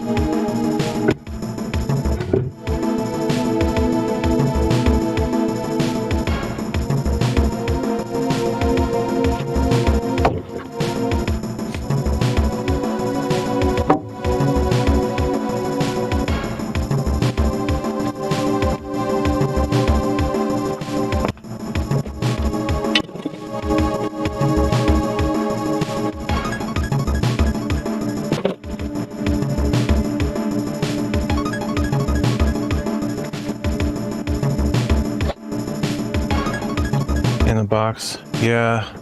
Problem is this thing isn't held by anything behind it, so I have to hold this like this. Is the problem. I think what I'm gonna do is some stupid hack job here. See if I can just work.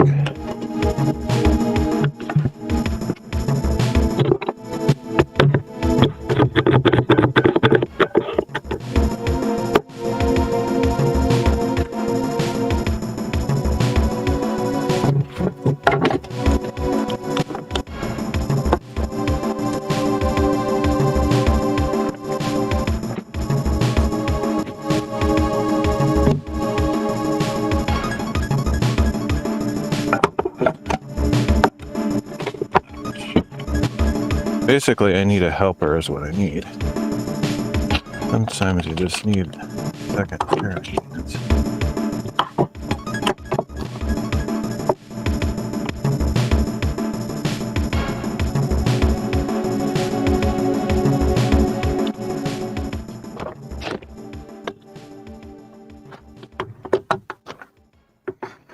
But hello, Papa Bear. Hope you're doing good. It's been a while.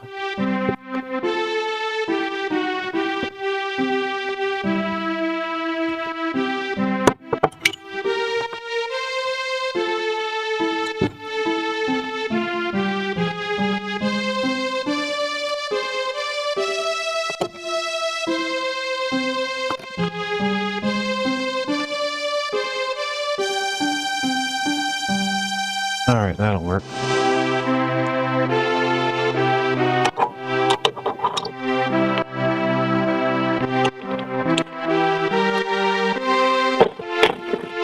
Nice. I'm just about done with this project. I think. Like, I thought I was kind of done last year, and then I realized, oh, I got more to do. It's crazy that I started this project a year ago. It just does. That almost kind of blows my mind.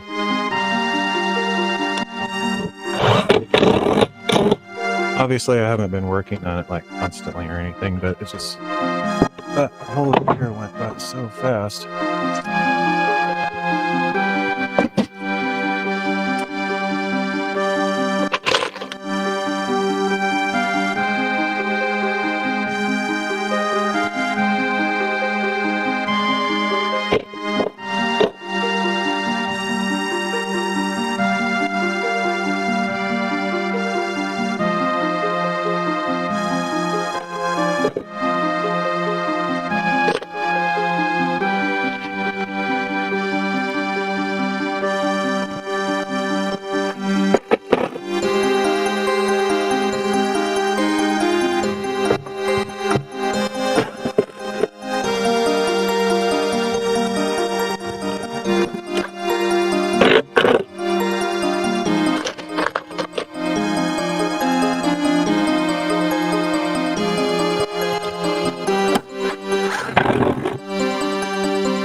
problem. I don't know if you have seen any of these streams recently, but the problem I didn't think of when I put this together is this big board, which is from the top of the drafting table. It has like sections that are like just glued together, and so it actually snapped right here in the middle since whenever I did this last October. So that's why I'm putting these things across to support it underneath. This is totally just using like cheap materials and stuff I already had. So like this, I already had a second. Basically, I bought a huge drafting table, which is what I use for my bookbinding on Craigslist many years ago for like $20, and it came with this extra top to it, and I wasn't really using that, so I just salvaged it for this project.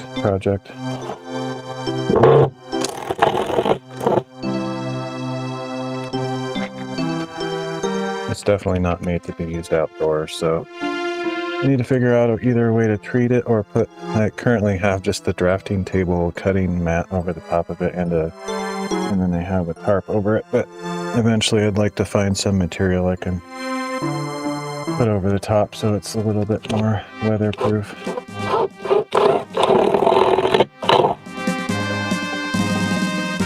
So technically I'm not 100% done with this project. I still have some modifications I might do in the future.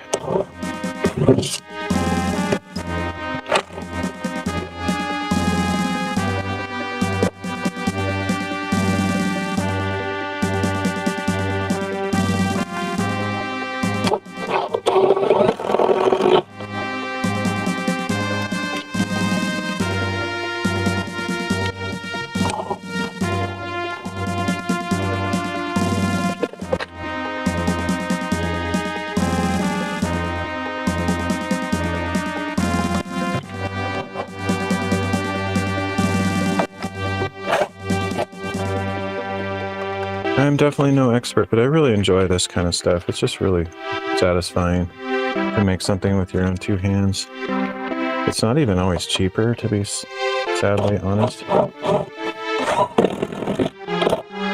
mean, you could never find anything quite like this if you tried to find something that you'd buy in a store. You'd never find anything remotely like this, but honestly, I don't even know if they sell a product like this. I'm using it as a firewood cabinet is what I'm calling it. It's like a big thing to store firewood, and you can access it from the side with these doors, and you can access it from the top with the hatches. But it's also like a deck table, so I could have like probably 8 people over here, and we could all stand around it with snacks and drinks and whatever.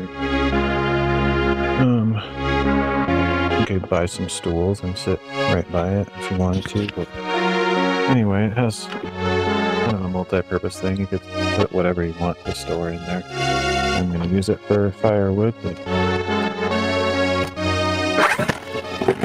use it for other stuff.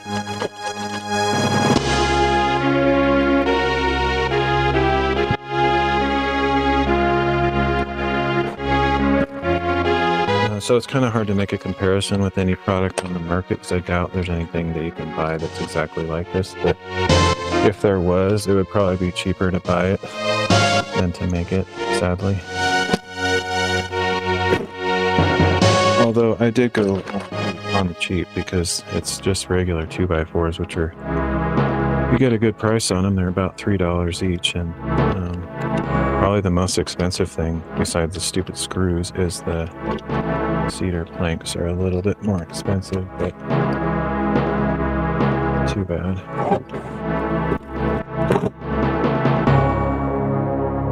Okay, let's try this again. No guarantee it will close, because I might still have to sand these corners off, but we'll see. Cross your fingers with me.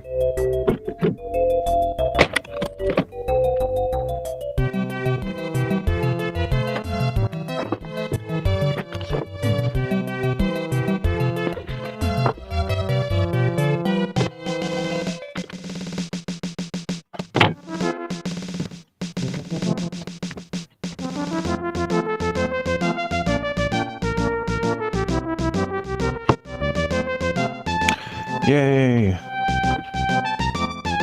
So the whole reason that split, I don't know that it would have split just from weather processes. Maybe, like the hot and the cold might have eventually got to it. But the actual reason that it split is, and part of the reason I have this tilt top, it's not just for access, that's kind of a good reason, but it's also so I can go like this.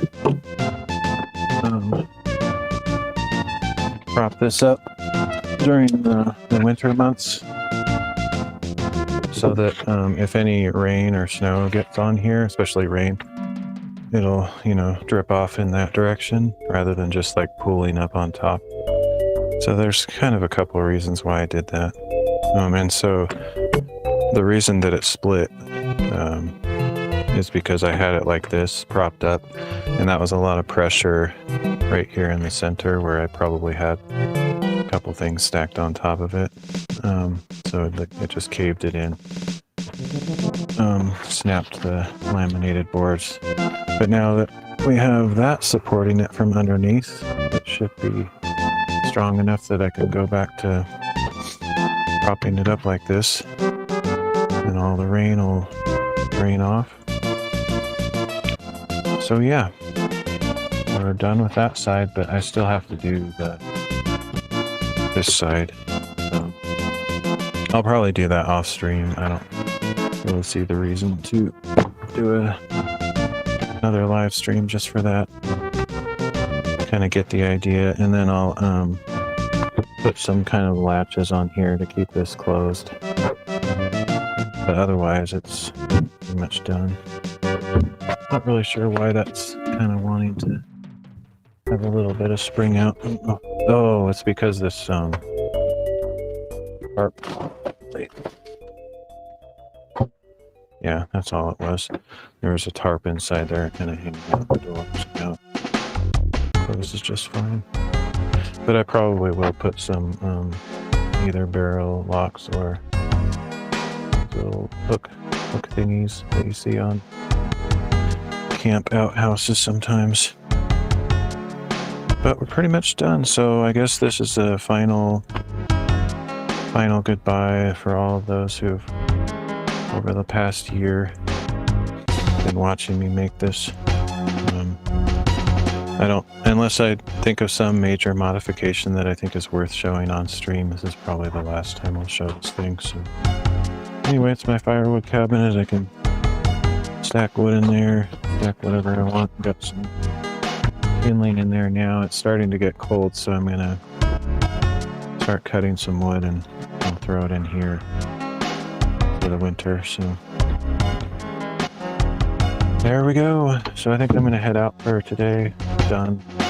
As much some care to do, but I'm pretty happy with it. Like, expert tradesmen would probably look at it and think, oh, that's a piece of crap, but I don't care. I'm pretty happy with my work. I'm satisfied that I was able to come up with a design and execute it, and it works just perfectly. I don't know how much use we'll get out of it as far as like an entertainment piece, as far as like sitting around it, but if we ever do have, like sometime in the past we've had big family reunions and stuff, and this would be like super cool for that kind of scenario. Or if I have friends over and we just want to sit outside or have some snacks and stuff, it could be useful for that. But or if I'm in an artistic mood, I could actually use it like a drafting table. But that's not really.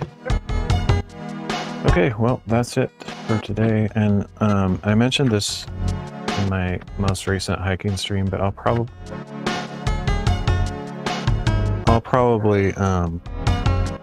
take a little bit of break from streaming, although not necessarily. Like it's kind of like I have things I need to focus on, projects that don't just get on with life and try to make some money and get my life going.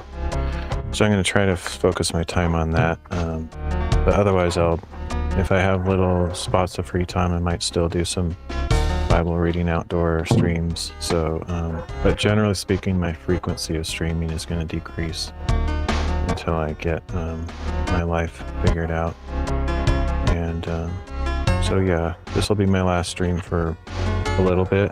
Maybe I'll be back in a couple days if there's a really nice day and I feel free to go out for a Bible reading hike. But otherwise, I might be absent for a while. So if you wonder what's going on, that's what it is. So thanks for your compliment on it. As a woodworker, that means a lot. Of course, you never know. Some people are just nice. They're like snickering, like, looks nice, man. But no, I appreciate it. I trust that you're being honest. But I'm quite a self-critic, so that's what that's all about. Anyway, I'm gonna head out for the day, and I will catch you all later. Thanks for joining me.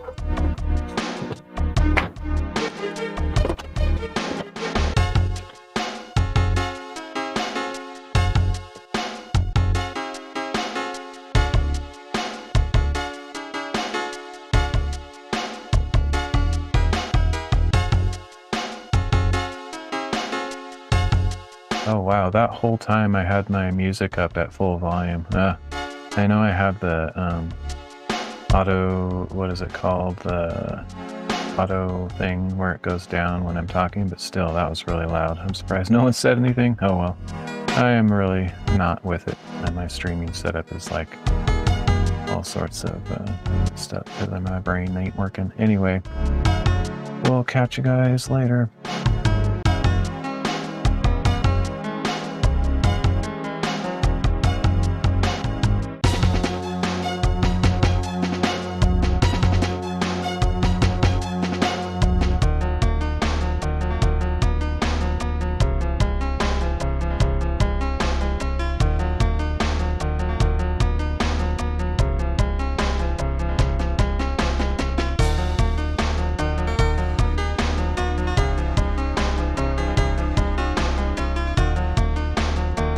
Nice. Hey, look at that. Super Turrican 2 Farewell for the last song. How appropriate is that? Catch you later. See ya, Papa Bear.